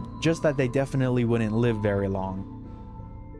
This next entry is titled Ceta Tapes. The Ceta Tapes is an analog horror series that uses the events of Left 4 Dead as a foundation to build a deeper horror-driven narrative. It begins from the perspective of Ceta, explaining things like how to build a safe room, why all the doors look the same, rules you should live by, etc. And as you continue watching the videos, you can clearly tell something's up. As most of the videos start with something familiar, they eventually turn way darker. It adds new special infected like this dude who stares at you. I call him the cuck. Nah, I gotta cut that out. There are many different types of videos that tackle different aspects of the lore. However, I do have a couple gripes with the series. A long time ago on my channel, people asked me to cover this series, and I still might in a future video, but one day I sat down with a couple of my Left 4 Dead friends and we watched some of the videos. Unfortunately, we weren't that impressed. A lot of the videos misspell words or generally use incorrect grammar at times. Keep in mind, this is supposed to be from the perspective of a government agency. Not only do things like that take you out of the experience, but some of the ideas are just lacking. Like the special infected that stares at you, for example. This series mainly focuses on the horror aspect of an infected that just stares at you, but it doesn't really explain the practicality at all, which I can get. Sometimes less is more with these types of things, but because Left 4 Dead is a game that needs that level of practicality, when something like this comes along and isn't explained very well in a believable enough way, it falls short. There's also the fact that a lot of the lore implications just don't match up with some of the footage they use. For example, in the safe room video I've been talking about, they used the Blood Harvest Chapter 3 safe room, which is cool. It's a nice set piece, but this area would have been completely overrun. How does it make sense to have Ceta footage from a place like this that's so early on in the infection? The safe room wouldn't have been made, or it would have been overrun. Like, when would they have gotten this footage? Sometimes the video's subtitles just explain things that don't need explaining and would once again never come out of the mouths of this agency. I like what they're trying to do with the series. I commend them and their effort, but it's not perfect. It needs a lot of work. As I mentioned, I might make a video analyzing the entire series, but for now, that's all I have to say. Cut dialogue. This entry is pretty self-explanatory, but it's a reference to all the cut dialogue you can find and listen to in the Left 4 Dead game files. One such example of this is the amount of lore that was cut from the helicopter pilot that picks you up at the end of No Mercy. This is also the same guy, for those of you who forget, who gets shot by Zoe and crashes the helicopter at the beginning of Crash Course. There's a bunch of voice lines where the helicopter pilot explains to our survivors that there's a military safe zone up north. I'm pretty sure he's referring to Riverside, which is the safe zone that got overrun at the end of Death Toll. You can also hear him trying to tell the survivors that he tried to do a street landing, but something bad ended up happening. Now you understand why I told you to prepare? I'm getting really cold. Hope I'm immune. I think he even says at one point he got bit. Many have debated on whether or not to take these voice lines as canon. The biggest reason I think the voice lines were cut is because I don't think they ever found a way to incorporate it into the gameplay without slowing the narrative down. Valve just wanted the player to get right into the action, so all this exposition would be pretty hard to fit in between two campaigns. Although I would have loved more exposition, that's how Valve decided to develop the game, so that's what we got. I'm gonna keep this next entry fairly short because I talked about it in my original series, but this entry is a reference to the fact that you can find Bill within the universe of Dead by Daylight. Many theories suggest that the entity from DBD can cross into dimensions, so it's totally possible a piece of Bill survived within DBD. People told me in my comments the last time I talked about this that the entity doesn't let people escape and instead forces them to play the game over and over again, so I don't think Bill would have any chance of escaping back to our reality. That, and it's a completely different universe, so does any of this really matter? You can also find some cosmetics for the other Left 4 Dead survivors. But that's pretty much all I have to say. Let's move on. This entry is titled Zoe Didn't Have to Kill Her Dad. This entry revolves around Zoe's backstory and what she had to do to survive, or at least what she believes she had to do. Zoe is explained to be a college girl that loves zombie media, just like many of us. One day her mother comes home infected with the green flu. Her father intervenes and ends up getting bitten by the mother. Once Zoe's mom was dealt with, her father looks into her eyes and references all the zombie movies they've watched, asking her to shoot him, which she does. Later on, it's explained that the gene that makes a person immune to the infection is passed down from their father, implying Zoe didn't actually need to kill her father. My friend Payne argues that it didn't really matter, her father was probably going to die anyways. If you take a look at his wound, there's a lot of blood. However, my counter to this argument would be the fact that her dad probably believed this despite his injuries. If he succumbed to the infection, it probably wouldn't slow him down at all, and in order to prevent that, he asked his daughter to take him out. I think the obvious implication here is that Zoe holds the burden of murdering one of her own family members, when in reality both her and her father believed that what they thought was true, so it doesn't really implicate her as being this ruthless killer. It's a pretty depressing situation to be in, but Zoe's character grows to be a very strong and diligent person, so at least she got something out of it.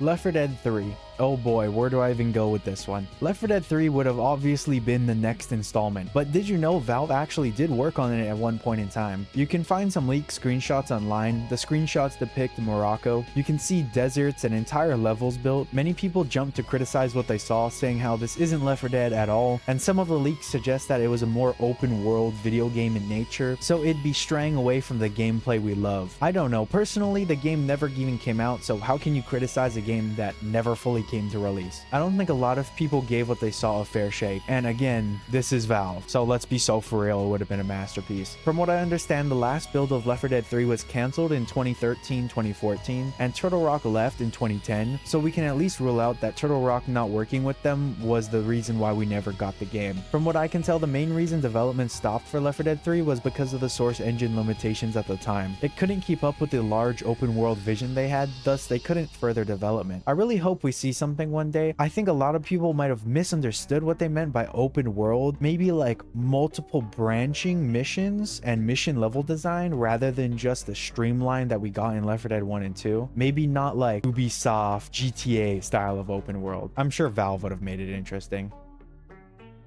Green flu is a prion. This entry suggests that instead of the green flu being something like rabies, which is a virus, it's more like mad cow disease, which is a prion. For those of you who don't know what the difference is, quote, a virus is an infectious agent containing genetic material, DNA or RNA, enclosed in a protein coat that requires a host to replicate. A prion is a misfolded infectious protein that contains no genetic material and causes disease by forcing normal proteins into a similar abnormal shape. From what I see online, if the green flu is a prion, it would be incurable, which matches up with what we see in the story. There are other aspects of the green flu being a prion that are important to know, however. For example, if you're infected with a prion, it leads to inevitable death. So I don't understand how all the infected aren't dead if the green flu is just a prion. Maybe it needs more time. Maybe it's just a not inevitable death-causing thing. I'm not too sure. Maybe I'm just looking too deep into it, but let me know what you guys think.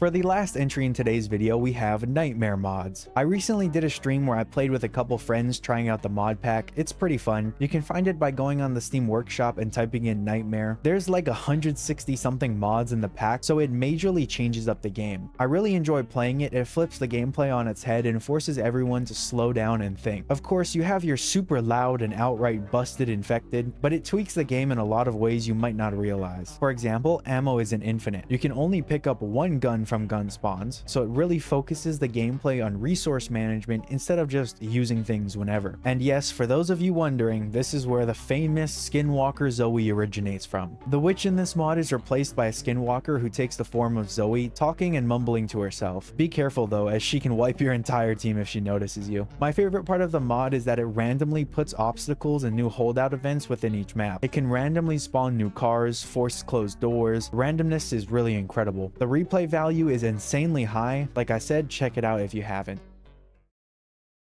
The first entry on the 7th layer is titled Green Flu is a Bioweapon. This entry is something I've speculated on in the past and has some very strong evidence. If we take a look at Ellis's voice lines, he mentions how the military were doing testing by where he was camping. Ellis, as well as the other survivors, mentions they don't trust the military/government and believe they aren't telling the full truth. Just look at the parish. In addition to all their comments, some of the special infected seem engineered in a way that might suggest the green flu was created to mutate in a specific way. The boomer helped spread and guide the infection, while the hunter, charger, jockey, spitter, and smoker assist in killing survivors in very specific scenarios. Then we have the boss special infected, like the tank and the witch. These mutations could have been engineered in a way to take down large amounts of people or specific targets with very little input. Think of something from Resident Evil. In that game, the bad guys, who go as Umbrella, created tons of abominations and sold them to others so they could be deployed to fulfill a very specific task. It's a similar concept here, but instead of making the creature outright, what if they could create a virus that would create the creatures for them, essentially taking away all the hard work? It's possible that they were testing delivery methods when Ellis was camping and that's how he got his story. I'd say it's more believable that it escaped from a lab rather than being deliberately exposed to the general populace, but we just don't know. What if the United States government was working on this bioweapon in the hopes of deploying it in Iraq and Afghanistan, two wars the US would have been currently fighting in during the events of Left 4 Dead? Take all this with a huge grain of salt, but it's a very real possibility.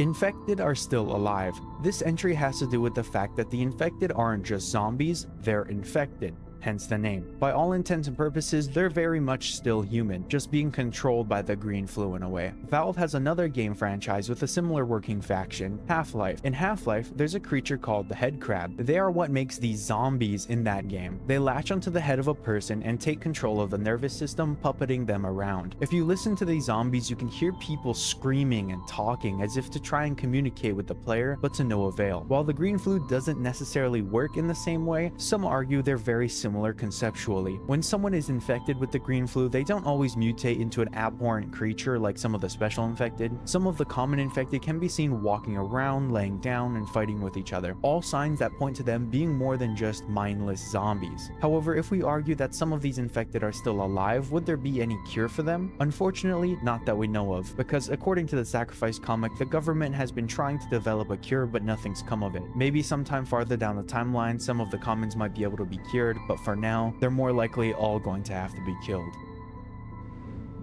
The next entry is one I took from the Ultimate Iceberg and is titled Blood Harvest Crashed UFO. Now, I tried as hard as I could to find out what this was referencing because it sounded so damn cool, I just couldn't find anything online about it. I've shown this image in the past, but this image of a UFO in Blood Harvest was created by one of my friends with a mod for the Boomer Bile. Bear with me as I try to come up with some conclusion. The first possibility I think this entry could be referencing is the fact that the campaign Blood Harvest takes place within the woods, ending with a crop farm. Whoever wrote this entry could be trying to reference the fact that supposed UFO sightings in real life tend to happen around farms, but it says crashed, so I don't think that's what it's referencing. There's also the possibility that the farmhouse was turned into a military outpost because a UFO crashed in the nearby woods, but this is unlikely due to the fact that the military is currently fighting the infection, so that's probably why it was created. If we suspend our disbelief and entertain the idea for a moment, what if the UFO crashed in the nearby woods before the infection, and the military created this outpost to study the crash site only to repurpose it later when the infection hit? Now, in order to make this claim, I need some pretty strong evidence, in which I literally have none, so take it with a megaton handful of salt. If you explore the map, to my knowledge, you can't find anything that's reminiscent of aliens or a crashed alien ship. If you guys have any idea what this could be referencing, please let me know. It's a bit of a crazy one, but definitely not boring. Survivor file names. Now, this entry is a reference to the different names for the playable characters that appear in the game's files. For example, as we all know, in Left 4 Dead 1 you can play as Bill, Zoe, Lewis, or Francis. However, in the files they're named as Biker, Manager, Nomvet, and Team Girl. These ones are pretty similar to who they are. I'm sure you can figure out who is who. The only interesting one is the Manager, who is a reference to Lewis. I don't know if there's any voice lines confirming that he is in fact a manager. I always thought that he was just your typical office worker. The file names for the second game get a bit more interesting. Instead of Ellis, Rochelle, and Nick, you have Coach, which is the same, but Gambler, Mechanic, and Producer. We know who Coach is, obviously, but Producer? That's Rochelle, of course. But why Producer? We know she's with the news, but similarly to Lewis, I don't know if that's her position within her job. Gambler is Nick, of course, and Mechanic is Ellis. These file names were obviously created earlier on in development, maybe when they didn't know their actual names, but had their archetypes sort of figured out. You can find all their voice lines in these folders, but there's not much else to it. Let's move on.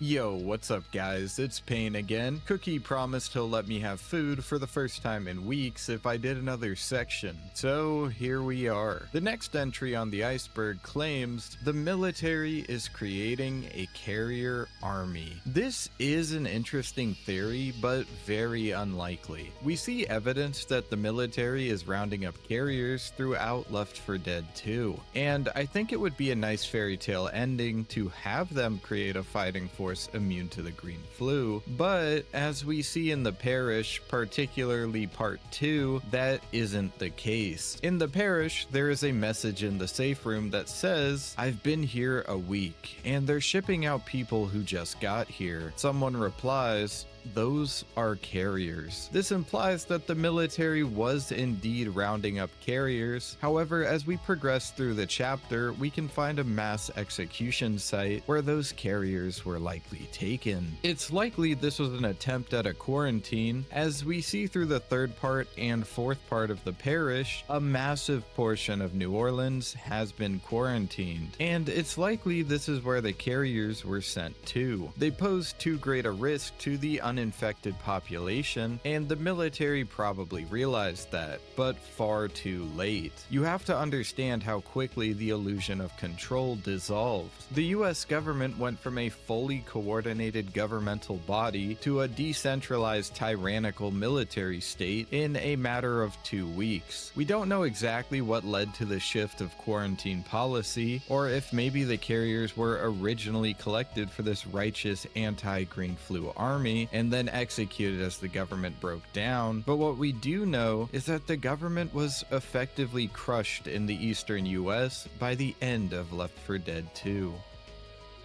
The next entry kind of hones in on one of the names a bit, and that's Coach's real name. While playing through the events of Left 4 Dead 2, the second group of survivors all have normal names, with the exception of a man who simply goes by the name Coach. He first introduces himself by that name in the elevator during the campaign Dead Center, and is never referenced to by anything else for the rest of the game. Many speculate why this is and what his real name could be. Some players believe Coach doesn't give his real name because by not revealing it, he doesn't have to get attached to these people in case they die. But by the time he eventually does bond with them, he's already used to the name Coach and doesn't feel like he has to go by anything else. Other players suggest that there's a more cryptic reason why Coach never reveals his full name. Some suggest that he did something in his past and doesn't want to be remembered by what he used to be called. What is it that he did? No one knows. He doesn't seem like a criminal and is usually very upbeat. A lot of players disagree with this theory, and I can see why. If we check the files, like I mentioned earlier, he's only referenced to by the name Coach, so unfortunately digging around in the weeds won't really give us anything. I saw something online about the voice actor for Coach revealing his name in an interview, but as far as I can see, he was just joking around. Let me know what you guys think about Coach's real name down below. Church Guy. Oh boy, me and this man go way back. I originally featured him in the very first Unsolved Mystery video I ever did, and after making that video there were a lot of things people told me in the comments as well as stuff I found out since then that allows me to give a better coverage of his story, as well as the surrounding environment. The church guy is a human NPC for the most part, and our players are eventually forced to interact with him during the events of Death Toll. If you listen closely in the chapters before the church or at the beginning of the church level, you can make out what sounds like gunshots coming from the church's direction. Remember, this detail, we'll come back to it later. The first thing our survivors notice when reaching the church is the incredible amount of writing outside the safe room walls. Most of these are someone's name followed by their death date. Some of these names and dates are followed up with a quote or a short story. The sheer amount of names on this wall is insane. Most players believe this church was a funneling point for survivors. They would have been forced to pass through here, or like we'll talk about later, held here, thus explaining why they took the time to write something down. However, if we examine the church some more, there's a couple interesting details. On top of the church sits an antenna and a satellite dish, eerily similar to the ones we see at the end of the campaign inside the military makeshift outpost. And wouldn't you know, inside the church you can find a map alongside military crates. On the outside you can even spot sandbags and barbed wire. On the nearby street sits a blockade set up by the military. So I believe the church was turned into a makeshift outpost pretty early on in the infection. It could have also been communicating with the other outpost I mentioned later in the level. If this church was a military outpost, when would all this writing have been written? Before or after the church was occupied by the military? It's possible the military were holding people inside the church, as this would have been the beginning part of the safe zone. For those of you who don't know, chapter 4 and 5 take place mostly inside a safe zone created by the military. We know this because of all the evacuation buses found within the area, as well as the fences that were put up to enclose the safe zone and the military presence scattered everywhere. Focusing our attention back to the church guy is a survivor our cast of characters meet when they come to the church. If you listen before interacting with the door, he talks about trusting someone and then being bitten by them. Our survivors ask him to open up, but due to just being betrayed, he fears our group of survivors and rings the church bell, calling all nearby infected. Our survivors enter the safe room to find the church guy has been turned into one of the special infected. Inside the safe room, you can find writing on the ceiling that states "better safe than sorry," which is evidence he slowly started to lose his mind after being infected with the green flu. It seemed this guy only wanted to help people passing through the area, only for his kindness to be his downfall. We have finally made it to the 8th layer. For the first entry on this layer, we have infected CETA agents are fallen angels, which came from the ultimate Iceberg. This is a reference to the Bible. I'm not 100% up to date on the Bible, so if I say anything wrong, please correct me down below in the comments. But fallen angels are essentially creatures that were once angels but rebelled against God and were cast out of heaven. This entry is comparing the CETA agents in the game to fallen angels. The reason behind this is simple. The agents were once good, trying to help people, but once they were infected, they are now considered fallen. In the same way, a fallen angel is cast out of heaven. The only gripe I see with this comparison is the reason for them falling from grace. In the Bible, the angel has to make a choice that gets them cast out, whereas these CETA agents are essentially forced into becoming a fallen one. It's a pretty interesting comparison, but not 100% accurate. The next entry is titled Leftover Maps in Game Files. This entry is a reference to some of the levels you can find and spawn into using console commands, but are otherwise inaccessible. I made a video on one such map. I called it the alternate version of the Paris, which it technically is. It's on my channel if you want a super in-depth analysis, but I'll give a quick rundown of it here. In the console, it uses the phrase Essencescape, which from what I see online refers to the word soundscape. This level of the parish is incredibly unique. It combines the first and second map of the campaign into a single level. The overall design remains relatively the same. The safe room at the end of the first chapter is just converted into a loot room. The fence in the middle of the road is no longer here, and the CETA holdout section is changed. Instead of going into the van like you normally do, you enter this room with these decontamination nozzles, and later on there's a scripted sequence of one of these rooms being decontaminated. It really sheds some light on what CETA / the military was doing here. There are a lot of other subtle differences, like new campsites set up, different loot areas, but other than that, there's not much. It is, however, a pretty interesting look into an early developmental version of the campaign. The sacrifice tank was being tested on. This entry is a reference to a specific scene you can find while playing the campaign, The Sacrifice. Towards the end of the level, our survivors come across a couple of derailed train cars. If we use no clip to fly above the area, we can see just how many piled up here. We can also see that someone was responsible for blowing up the tracks that bridge over the water, which is likely what caused the pile up in the first place. Now, for those of you who've played this map, you'll already know that our survivors are forced to fight a tank during the scripted event, which forces one of our survivors to open a train door and let it out. But before we do that, if we read what's on the outside of the train car, it hints as to why the tank is here in the first place. Some of the writing on the door is hard to make out, but you can see at the very top the words, "Property of the United States Army." Alongside that writing, you can see the words, "Danger, live specimens inside," followed by the biohazard symbol. After opening the door, our survivors are forced to take down the tank, and after killing the tank, you can spot some rather interesting details, the first of which can be found on the tank model itself. This tank is different from the others we've seen throughout the campaign. It has this odd pale coloration as well as shackles on both of its hands, and a tattoo on its chest. Inside the train car is a horrific display of blood with some footsteps and smears all over the walls and floors. Bodies piled up and guns laid on the floor. What probably ended up happening was the military was transporting a group of people inside this train when one started turning into a tank. They must have tried to restrain it using the shackles, but unfortunately it broke from its restraints, killing the others inside the train car. Then when the military came along and blew up the train tracks, the car derailed, forcing it off the track, thus never delivering the live specimen to whoever it was going to, stranding the tank here only for our survivors to come across it later. Skinwalker Zoe. This next entry is something that I've touched on a little bit in a previous video, but I'll go over it more here. For all of you who've watched this series, you'll know I love my girl Skinwalker Zoe. I use her in a lot of my thumbnails. It's a very creepy and horrific creature that, in my opinion, perfectly encapsulates the vibe of what I'm going for. Skinwalker Zoe was popularized by the Nightmare mod, but you can find standalone mods for the witch model on the workshop. There are a couple of fan theories about skinwalkers, in particular ones that have to do with Zoe. Like this one commenter told me about this time where he would slowly notice the skin on Zoe's face droop down while playing through the campaign No Mercy, until the light faded from her eyes and she became a husk of her former self. It sounds very creepypasta-esque. Well, of course we don't see anything like this in the actual game, it just goes to show the imaginative side of some people's brains. If this concept was taken and written into a full-length story, I'm pretty sure it could be amazing. You see, I love my subscribers. I love all of you who comment and like the video, almost as much as I love Skinwalker Zoe. It's pretty close though.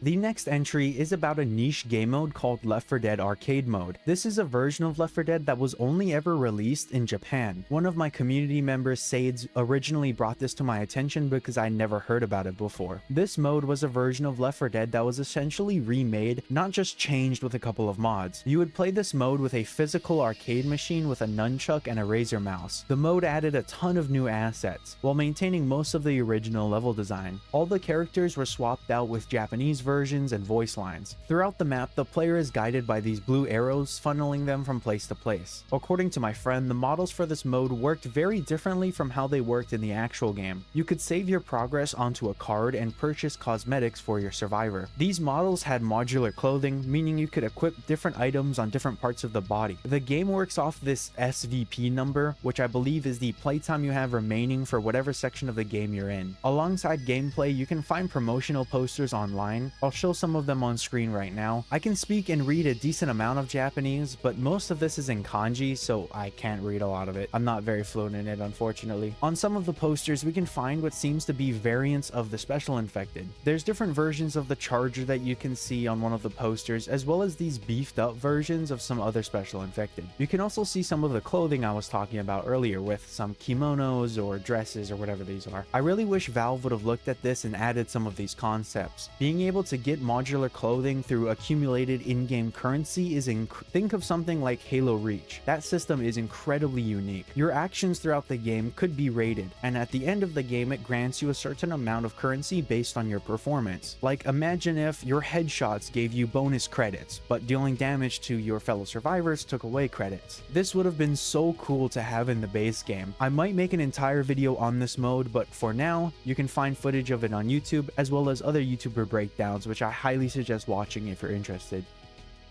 The Hellhog was a cut special infected that was originally intended to be released for Left 4 Dead. According to the wiki, quote, "The Hellhog takes the appearance of a wild boar, only with some cuts and the skin being very fleshy and pale. Its eyes are black with red glowing pupils. It has thick black hair and has 2 horns coming from its mouth. The Hellhog would appear randomly and ram into survivors it comes into contact with, depleting the survivor's health at a decent rate. While the concept of the Hellhog is interesting, this enemy would be incredibly annoying to fight. Like the common infected, I don't see any way it could incapacitate you before knocking you down. The charging mechanic was most likely repurposed and given to the charger. While it would have been cool to have infected animals, I don't know if it would fit the vibe of what they were going for. Given enough time, I'm sure they would make it work.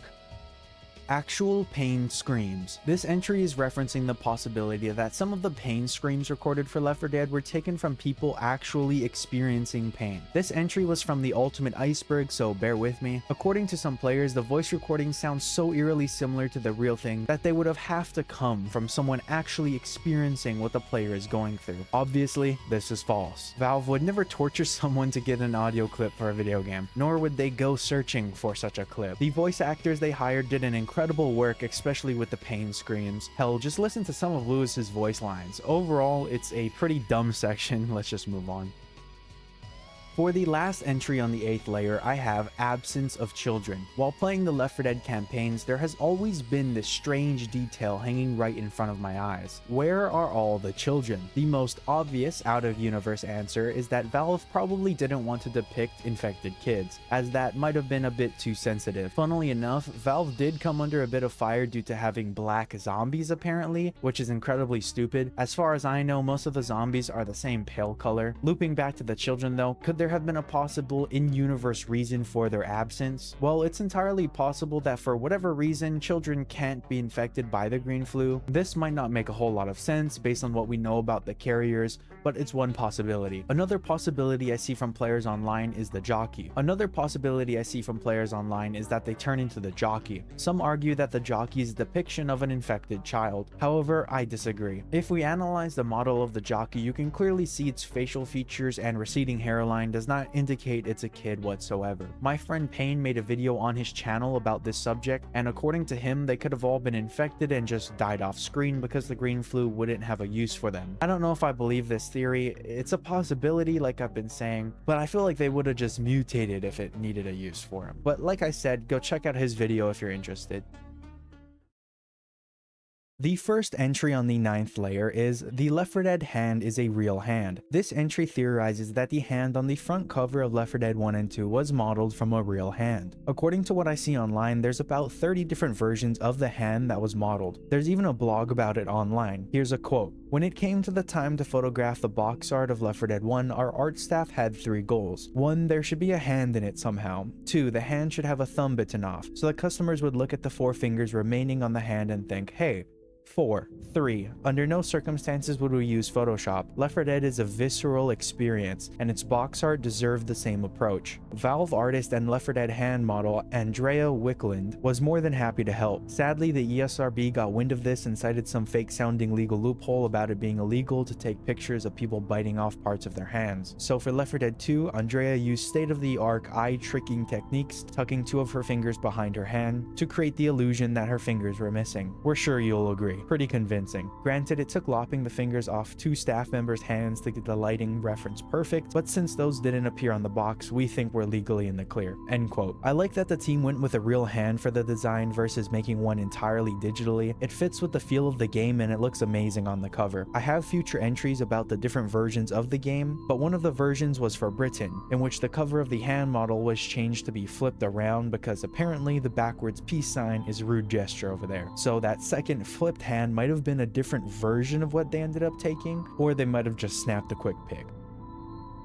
Developer commentary. This next entry is talking about an alternate game mode many of you might not know about. In Left 4 Dead 1 and 2, you can access this through the Extras tab and by clicking on the developer commentary option. Upon loading in, the devs start talking over the gameplay, mentioning these things called nodes. Nodes are these floating chat boxes that engage another paragraph or 2 of commentary. A lot of the commentary discusses cut content, development processes, gameplay decisions, testing, and way more. Some of the nodes even spawn in different infected to clearly demonstrate to the player whatever the current node is talking about. Like I said earlier, both the Left 4 Dead 1 and 2 games have this extra mode. They take you through the entire campaign. Unfortunately, it only goes over No Mercy and the Parish. I would have loved to see in-depth developer commentary for the rest of the campaigns. I'm going to play the first minute or two of both of the developer commentaries for Left 4 Dead 1 and 2. Use the timestamps below to skip to the next section if you don't want to hear the developer commentary, but I'm going to play you a couple nodes. Hi, my name is Gabe Newell, and welcome to Left 4 Dead. Left 4 Dead is our first attempt to combine the strengths of single-player and multiplayer games. We wanted to take the character-driven storytelling of our single-player games, like Half-Life, and combine it with the social replayability of our multiplayer games, like Counter-Strike and Team Fortress 2. Plus, Left 4 Dead has zombie hordes and co-op, so what's not to like? Please let me know what you think after you've had a chance to play Left 4 Dead. I can be reached at gaben@valvesoftware.com. I get about 10,000 emails each time we release a game, and while I can't respond to all of them, I do read all of them. Thanks, and have fun. The next entry states the entirety of Left 4 Dead takes place within a dream. In my opinion, this writing technique is incredibly lazy. It lowers the stakes of everything and makes the lore essentially mean nothing. But for the sake of this iceberg, let's entertain it for a second. Who would be the one dreaming? My mind immediately goes to one of the survivors. It couldn't be any of the Left 4 Dead 2 survivors, right? Because this dream would have started before their appearance, meaning it would have to take place from the perspective of the Left 4 Dead 1 survivors. It's most likely not Bill because he dies at the end of the first game, and the timeline continues much further because of the second group, leaving us with either Zoe, Lewis, or Francis. And at this point, your guess is as good as mine. You could also argue that the perspective of the dream is from the second group because their story lasts much longer in the timeline, and I think at this point you can clearly see why this theory is flawed. Not only is there little to no evidence of this dream theory, it rips apart perspective because of the two different groups of survivors. The dream could also be coming from the perspective of the director because the director influences the dream in a way, but the director isn't an individual, so it's honestly just a dumb theory. Let me know if you have a better dream theory down below, but as of now I wholeheartedly think this thought experiment is kind of pointless. Campaigns are layers of the underworld. This is yet another biblical reference I believe I pulled from the Ultimate Iceberg. In order to understand how this ties into the game, let me give you guys a quick rundown of the 9 circles of hell as depicted in Dante's Inferno, as I believe those are the layers this entry is referencing. The first layer is Limbo, where the virtuous, pagans, and unbaptized live. The second layer is Lust, which are souls bound around violent storms, representing their loss of control in life. The third layer is Gluttony, which are those who overindulge and are forced to lie in vile slush and mud while being pelted by rain and ice. The fourth layer is Greed, representing hoarders and wasters of wealth. The fifth layer is Anger, where the wrathful fight each other on the surface of a river. The sixth layer is Heresy. Heretics are trapped in burning stone tombs. The seventh layer is Violence, divided into 3 rings: Murderers, Sewer Sliders, if you get what I mean, and Blasphemers. The eighth layer is Fraud, which is divided into 10 trenches, punishing people who cheated, pandered, lied, or stole. The last layer, the ninth layer, is Treachery, who holds those who betrayed their loved ones. So now that we know what some of the layers of hell from Dante's Inferno represent, do any of the campaigns from Left 4 Dead fit these descriptions? Let's take a look at Hard Rain. In my opinion, the campaign best fits with layer 2, Lust, as it mentions, quote, souls are blown around by violent storms, end quote. Souls, meaning our survivors, and violent storms representing the harsh weather that persists throughout the campaign. Another campaign that fits one of these descriptions well is Dead Center. It matches the 6th layer, Heresy, which is described to have heretics trapped in burning stone tombs. The Infected could symbolize heretics, due to the nature of infected turning on other people, and the burning stone tomb could represent the hotel trapping survivors and infected alike within its walls. You may have noticed that the chronological order of the campaigns don't necessarily correlate with the same layer of hell. It's possible that rather than descending into hell, our survivors are more so traversing it in a circle. While some of the maps may have been vaguely inspired by some of the layers of the underworld, it doesn't provide a crazy amount of insight into the lore or any of the story beats, so take all of this with a grain of salt. The next entry states, the survivors are in Purgatory, and is similar to the previous entry, so I'll try to keep this one short. Purgatory is a place that's described online as a state or place of final purification for souls who die in God's friendship but are imperfectly cleansed, allowing them to achieve the holiness needed for heaven. The way this definition describes Purgatory is eerily similar to what we see our two groups of survivors going through. Maybe our survivors did something in their life to warrant a cleanse, so in order to enjoy the rest of their life they have to fight for it, slaughtering horde after horde in the veiled hope of achieving long-lasting peace. Or maybe these people were just randomly chosen to be immune. Who knows? Let's move on.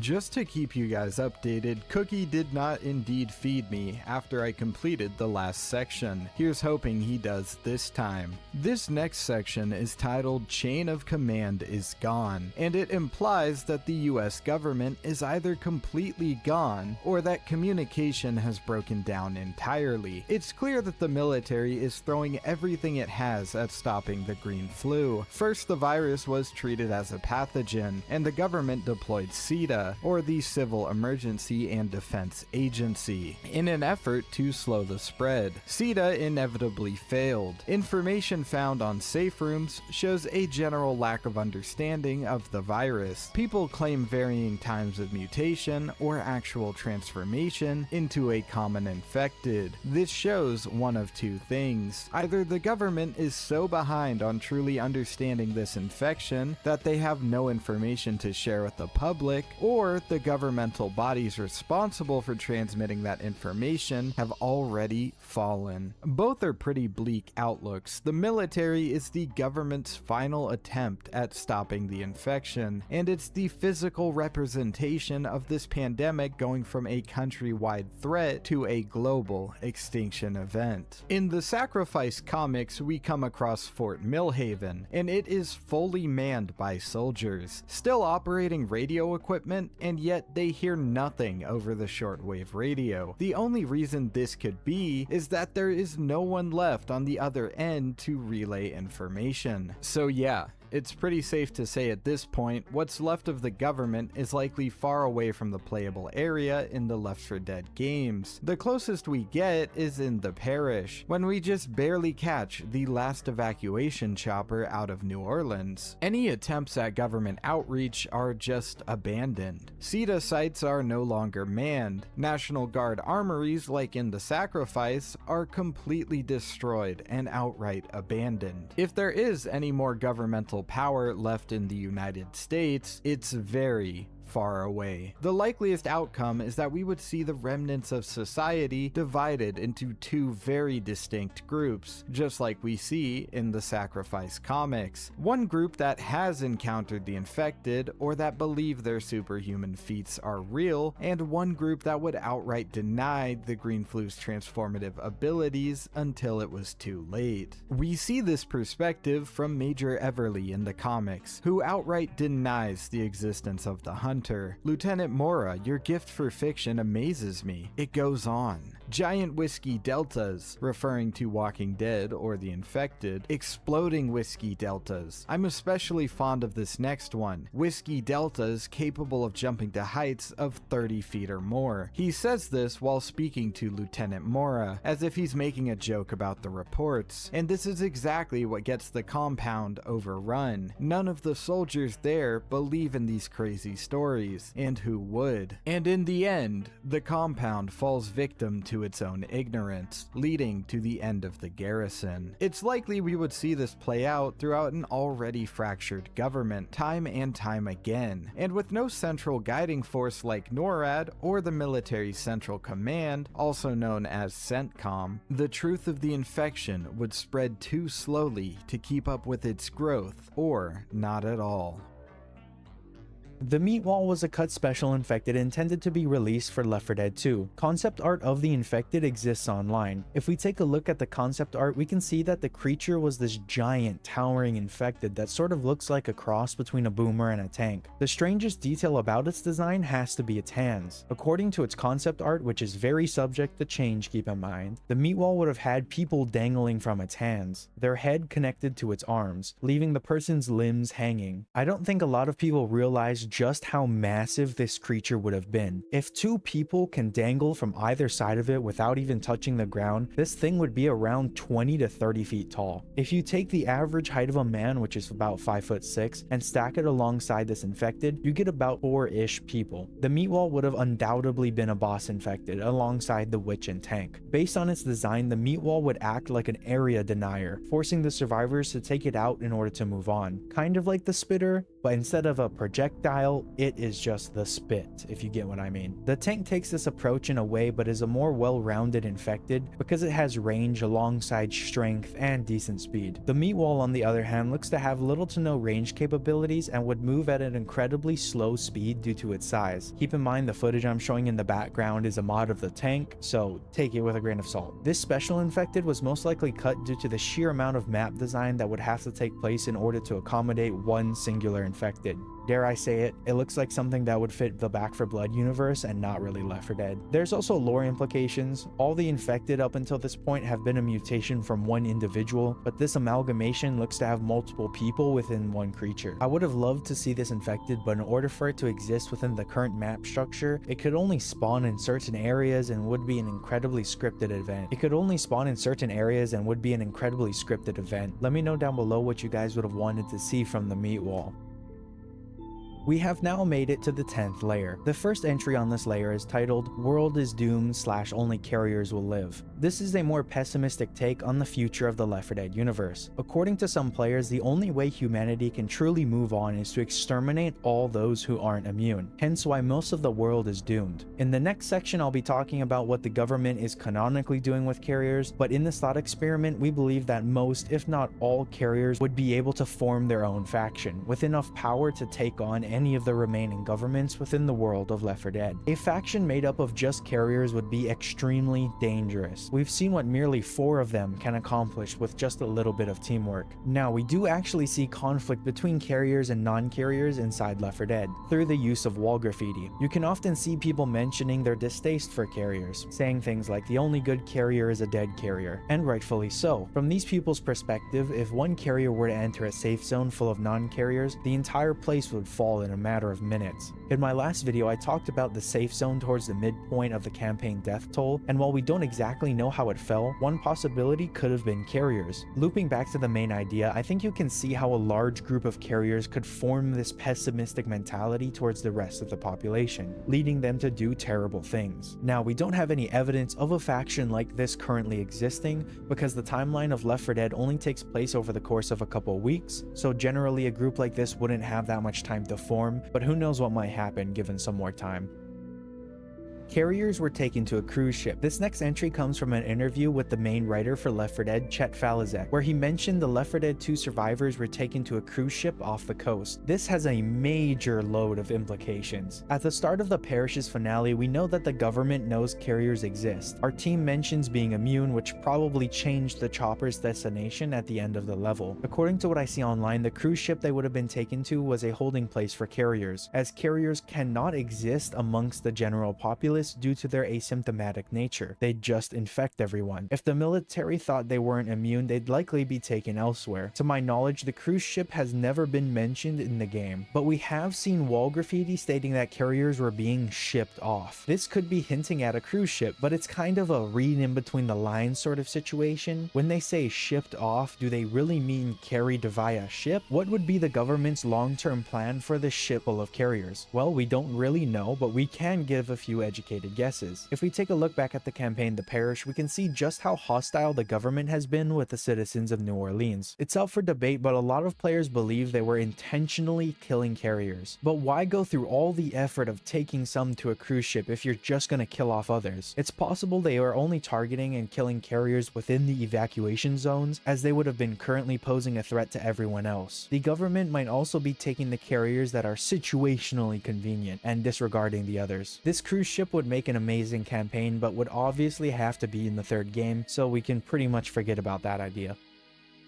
The next entry theorizes that the rest of the world is infected. To what degree? I'm not entirely sure. We see throughout the campaign Dead Air that the military has been strategically bombing airports in order to slow the infection. We see how little this ends up working, as the infection is still able to spread down the entire side of the East Coast. So what's stopping one plane with a single asymptomatic person on board from landing in Europe, for example? We know from wall graffiti that the amount of time it takes for a person to succumb to the infection varies drastically. It's totally possible that the infection spread to other countries very early on. We kind of know for a fact it did because the third game would have taken place in Morocco, so it definitely made it off the continent in that version of the game. Some people even believe that the information we receive about the infection starting off in the US is wrong, and it could have started in a different country like Russia or China, suggesting that the date we see at the beginning of Left 4 Dead 1 is implying it's 2 weeks later after the first United States infection, not the first real infection. I don't entirely believe this theory.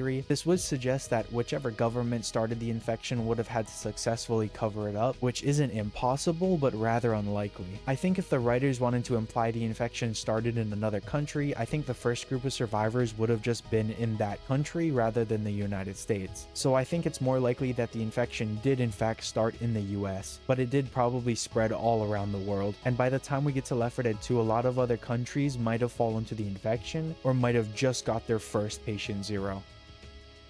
AI Director is Satan. This is yet another biblical entry, so bear with me. As we all know, the AI Director is a system utilized within Left 4 Dead. It's what gives the game its replay value. No game is ever the same without it. Some players draw the comparison between the AI Director and Satan because of its nature to come after and kill the player in this evil way. In a previous entry, I talked about how some players feel watched by the AI Director. It feeds off that idea. Many players believe that the world of Left 4 Dead is a cruel world of purgatory created by Satan, and the carriers within the world are all people who were placed here because of what they did in a previous life, kind of like what I mentioned in the Purgatory entry, and they're all essentially forced to live out one of the most horrible scenarios in all of fiction. I think these biblical comparisons are cool and all, but after writing a lot of them, they become annoying. Like, sure, the AI Director could be Satan, but that doesn't really mean anything in terms of the greater narrative. You know, the campaigns could be layers of the underworld, but again, that doesn't actually reveal anything to the player. These references are probably just that, references. Nothing more, nothing less.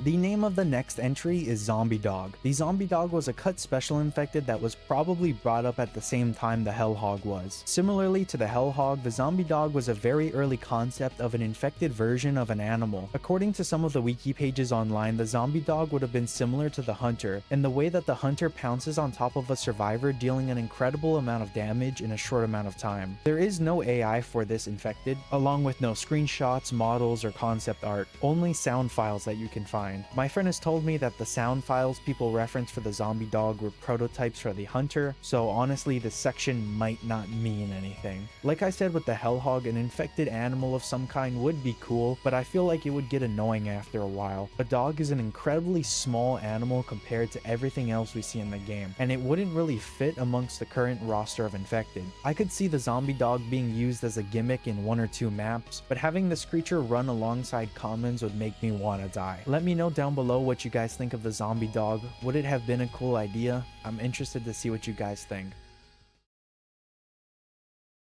The first entry on the 11th layer is Other Game Versions. For those of you who are unaware, there was more than just one version of Left 4 Dead 2 released. Most of these other versions were created because of regional restrictions. Take the UK version for example. The biggest change was the reduction in gore and dismemberment. The blood was toned down and the gore system was severely limited compared to the mainline version of the game. The most notable change by far was the cover for the game. They turned the hand around because a backwards peace sign is considered disrespectful. You can also find censored versions of the cutscenes. These are hilarious in my opinion because they look so out of place. Gore is missing and most, if not all, blood splatters have been removed. Another popular regional version of the game was the German one. The German copy of the game went under a lot more censorship. According to what I see online, this version of the game had all blood and gore removed as well, and the zombies disappeared immediately upon death. Dismemberment was completely removed, and riot cops were removed but later added back black with the word security on them instead of police. Famously, due to the amount of censorship, the German version of the game got the Counter-Strike source weapons as compensation for the removals. As we now know, these would later be added into the base game with the introduction of the Last Stand update. Another regional version of the game that existed was the Australian copy. This one is not talked about nearly as much as the others. Initially, the game was banned in Australia, but then it was later released with minimal blood and no dismemberment, along with bodies disappearing quickly. However, in 2014, the game was updated upon a regulation change and was able to match the normal uncut version. This next section might get the video sniped off the platform, so I'll have to choose my words very carefully. We all remember what happened in 2020, right?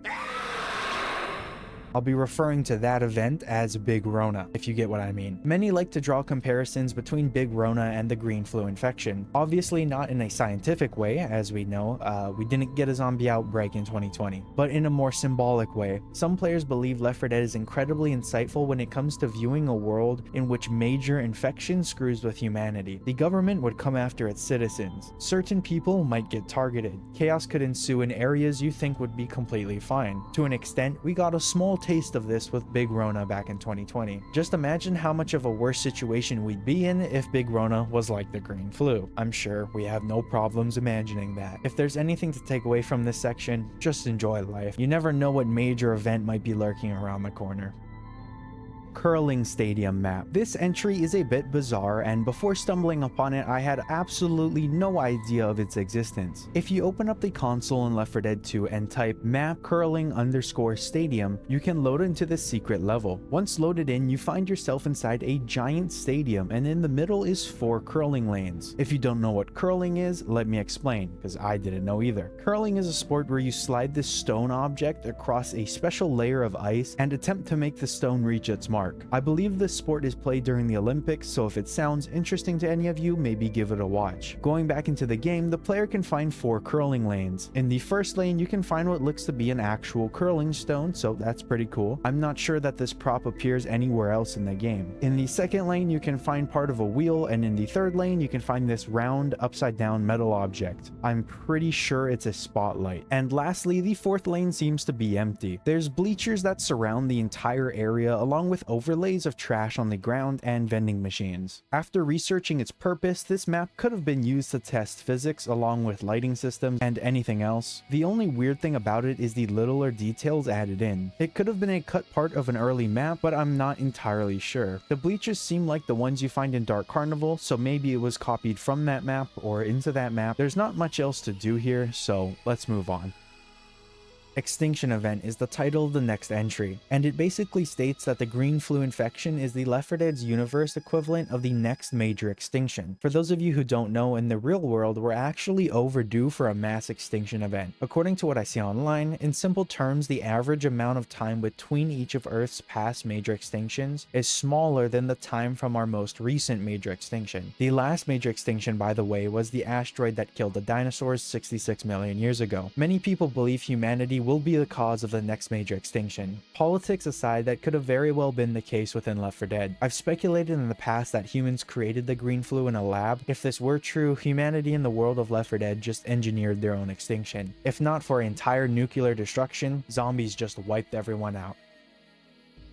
This entry suggests that carriers were the ones who started the green flu infection. Think about it for a second. If a powerful group of people realized they all shared this gene, or at least could distribute each other the same gene that would make them immune to a mass extinction, what's stopping them from doing it? If these people were in fact rich and powerful, there'd be nothing in their way. Think of the Fallout universe. This theory basically is what happened there. In Fallout, the rich and powerful dropped the bomb themselves in order to wipe the world clean, only for them to pick up the broken scraps after the fact, and attempt to shape the world in their image. As we find out through the games and the TV show, that doesn't quite work out as easily as they may have planned. Shifting our attention back over to Left 4 Dead, what if a group of carriers found out a way to wipe everyone off the face of the earth and decided to just send it? Of course, this would majorly change the lore. A lot is left unclear. Did the government have any involvement? Was this a rogue company? There's other questions like, how could you possibly control a world full of infected? Maybe they plan to wait it out until all of them starve, only only starting new governments once all the cities laid empty. It's a very cool theory, but I think the writers of Left 4 Dead never intended for any group like this to exist, let alone be the reason for the infection.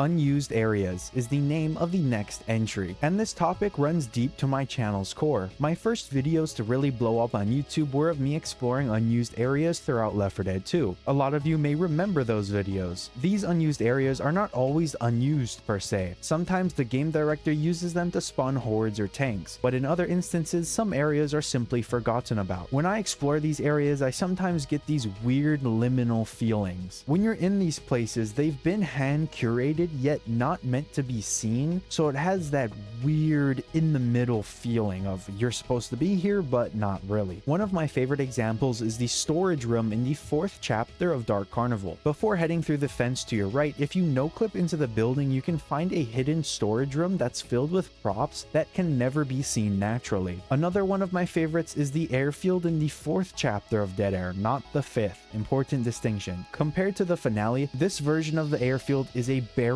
wasteland. It gives off the impression that something, yet nothing is out there when you walk past these windows. Like I mentioned, I have hours worth of content analyzing these spaces, so check them out if you're interested, but they're pretty dated by my content standards, so expect a lot less editing and absolutely no script writing, so fair warning. A lot of those areas were provided by fans and friends of the channel, so if you can find any cool areas that I haven't gone over, let me know in the comments.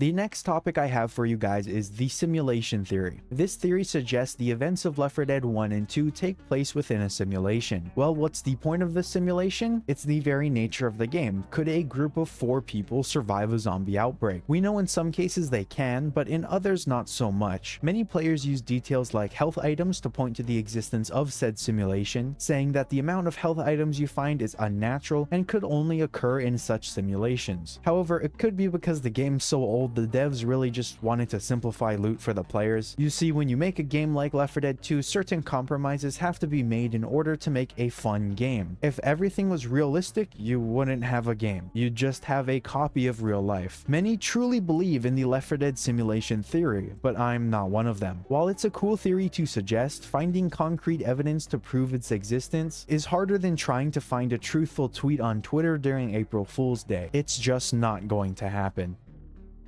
The next section, titled Deployment of Nukes, implies that the United States military began exploring nuclear options to contain the green flu, only after all conventional military tactics had failed. This is actually a very likely outcome. We see in the Dead Air campaign that the military has already begun deploying thermobaric bombs. These are explosives designed to burn 2,500 degrees Celsius, or for my American friends, 4,532 degrees Fahrenheit, a temperature hot enough to burn the literal oxygen around its detonation zone. And the military was willing to drop this on a civilian population center, meaning they weren't hoping to slow the spread. They were attempting to eradicate every sentient being in the city in an effort to starve the infection of potential hosts. It's likely we would see this play out across the United States. The USA's nuclear arsenal consists of approximately 5,177 nuclear warheads, meaning that the United States could theoretically bomb every major city within its borders dozens of times over. And as those population centers fell, they would become massive gatherings of the infected. Cities like New York City, Boston, Philadelphia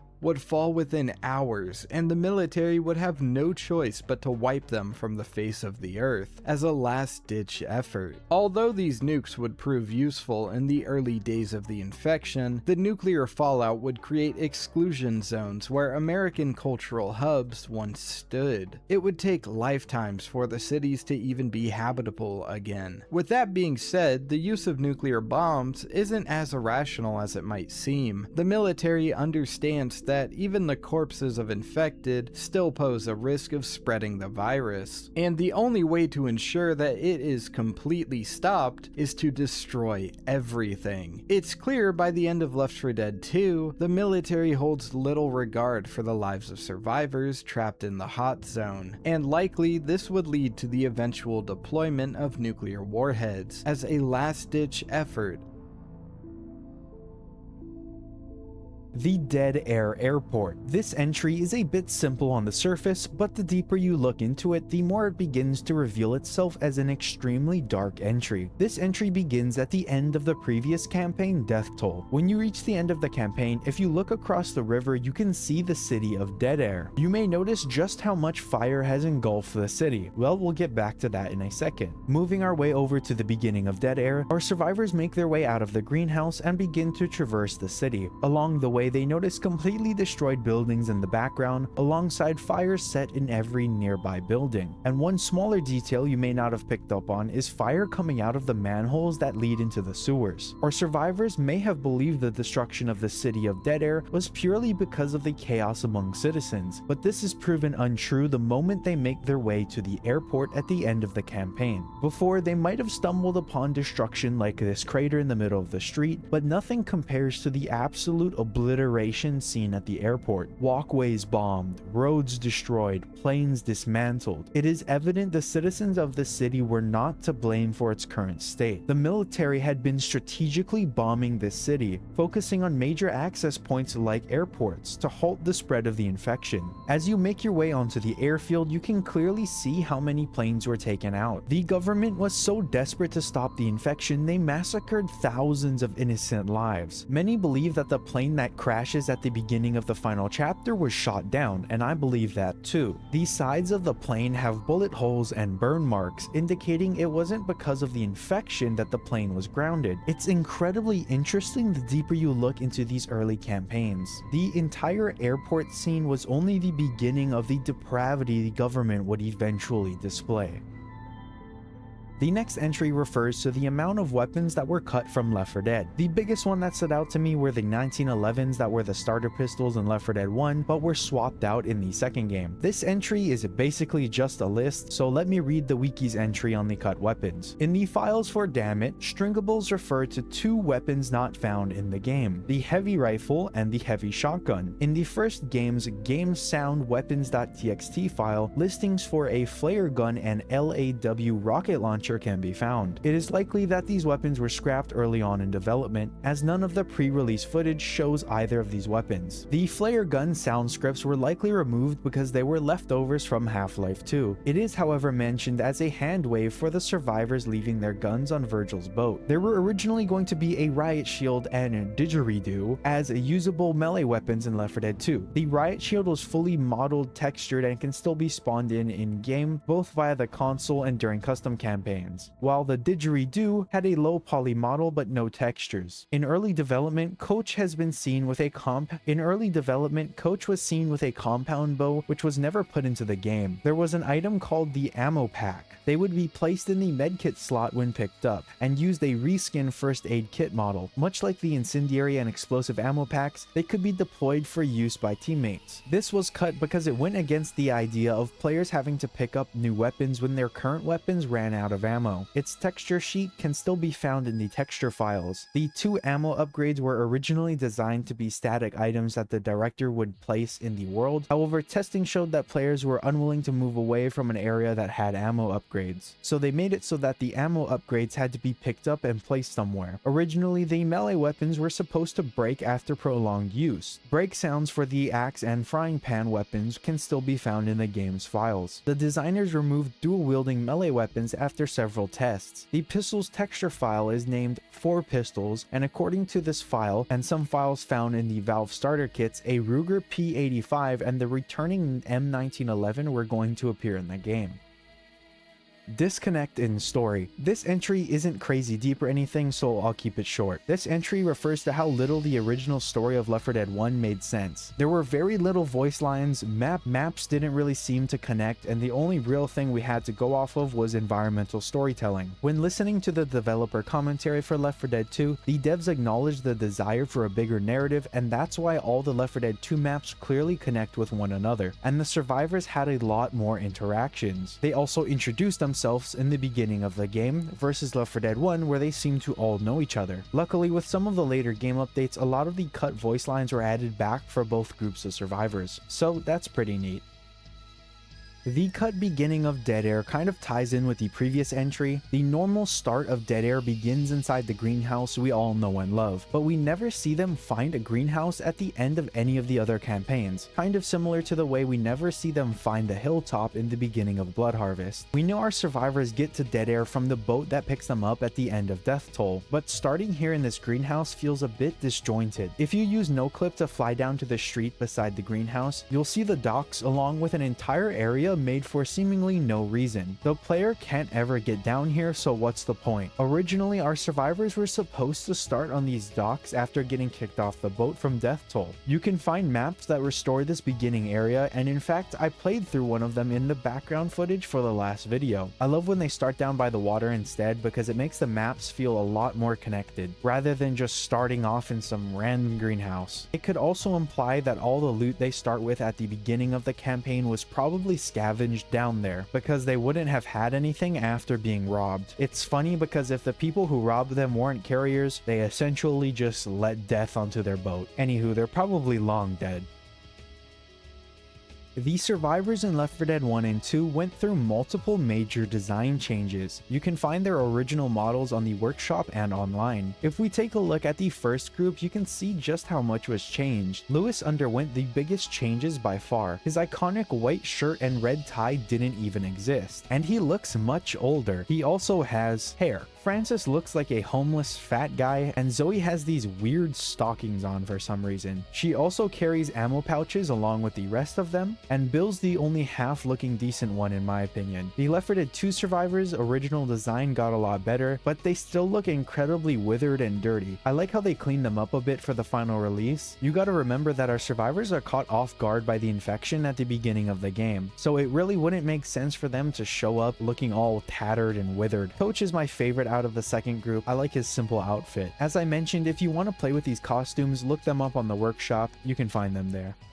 Shout out to War Thunder again for sponsoring today's video. Make sure to check War Thunder out now for free on PC, PlayStation, Xbox, or on mobile, and use my links in the pinned comment or video description to register. For those of you who are new or haven't played in 6 months, we'll also receive a massive bonus pack across PC and console, including multiple premium vehicles, in-game currency, and more. Thank you guys so much for watching and sticking with this series. If you somehow made it to the end, I applaud you. Check out the Discord if you want to hang out. Comment "Cookie is a bunny" and I'll heart it. But that's it. Like and subscribe. Have a nice rest of your day. Peace out.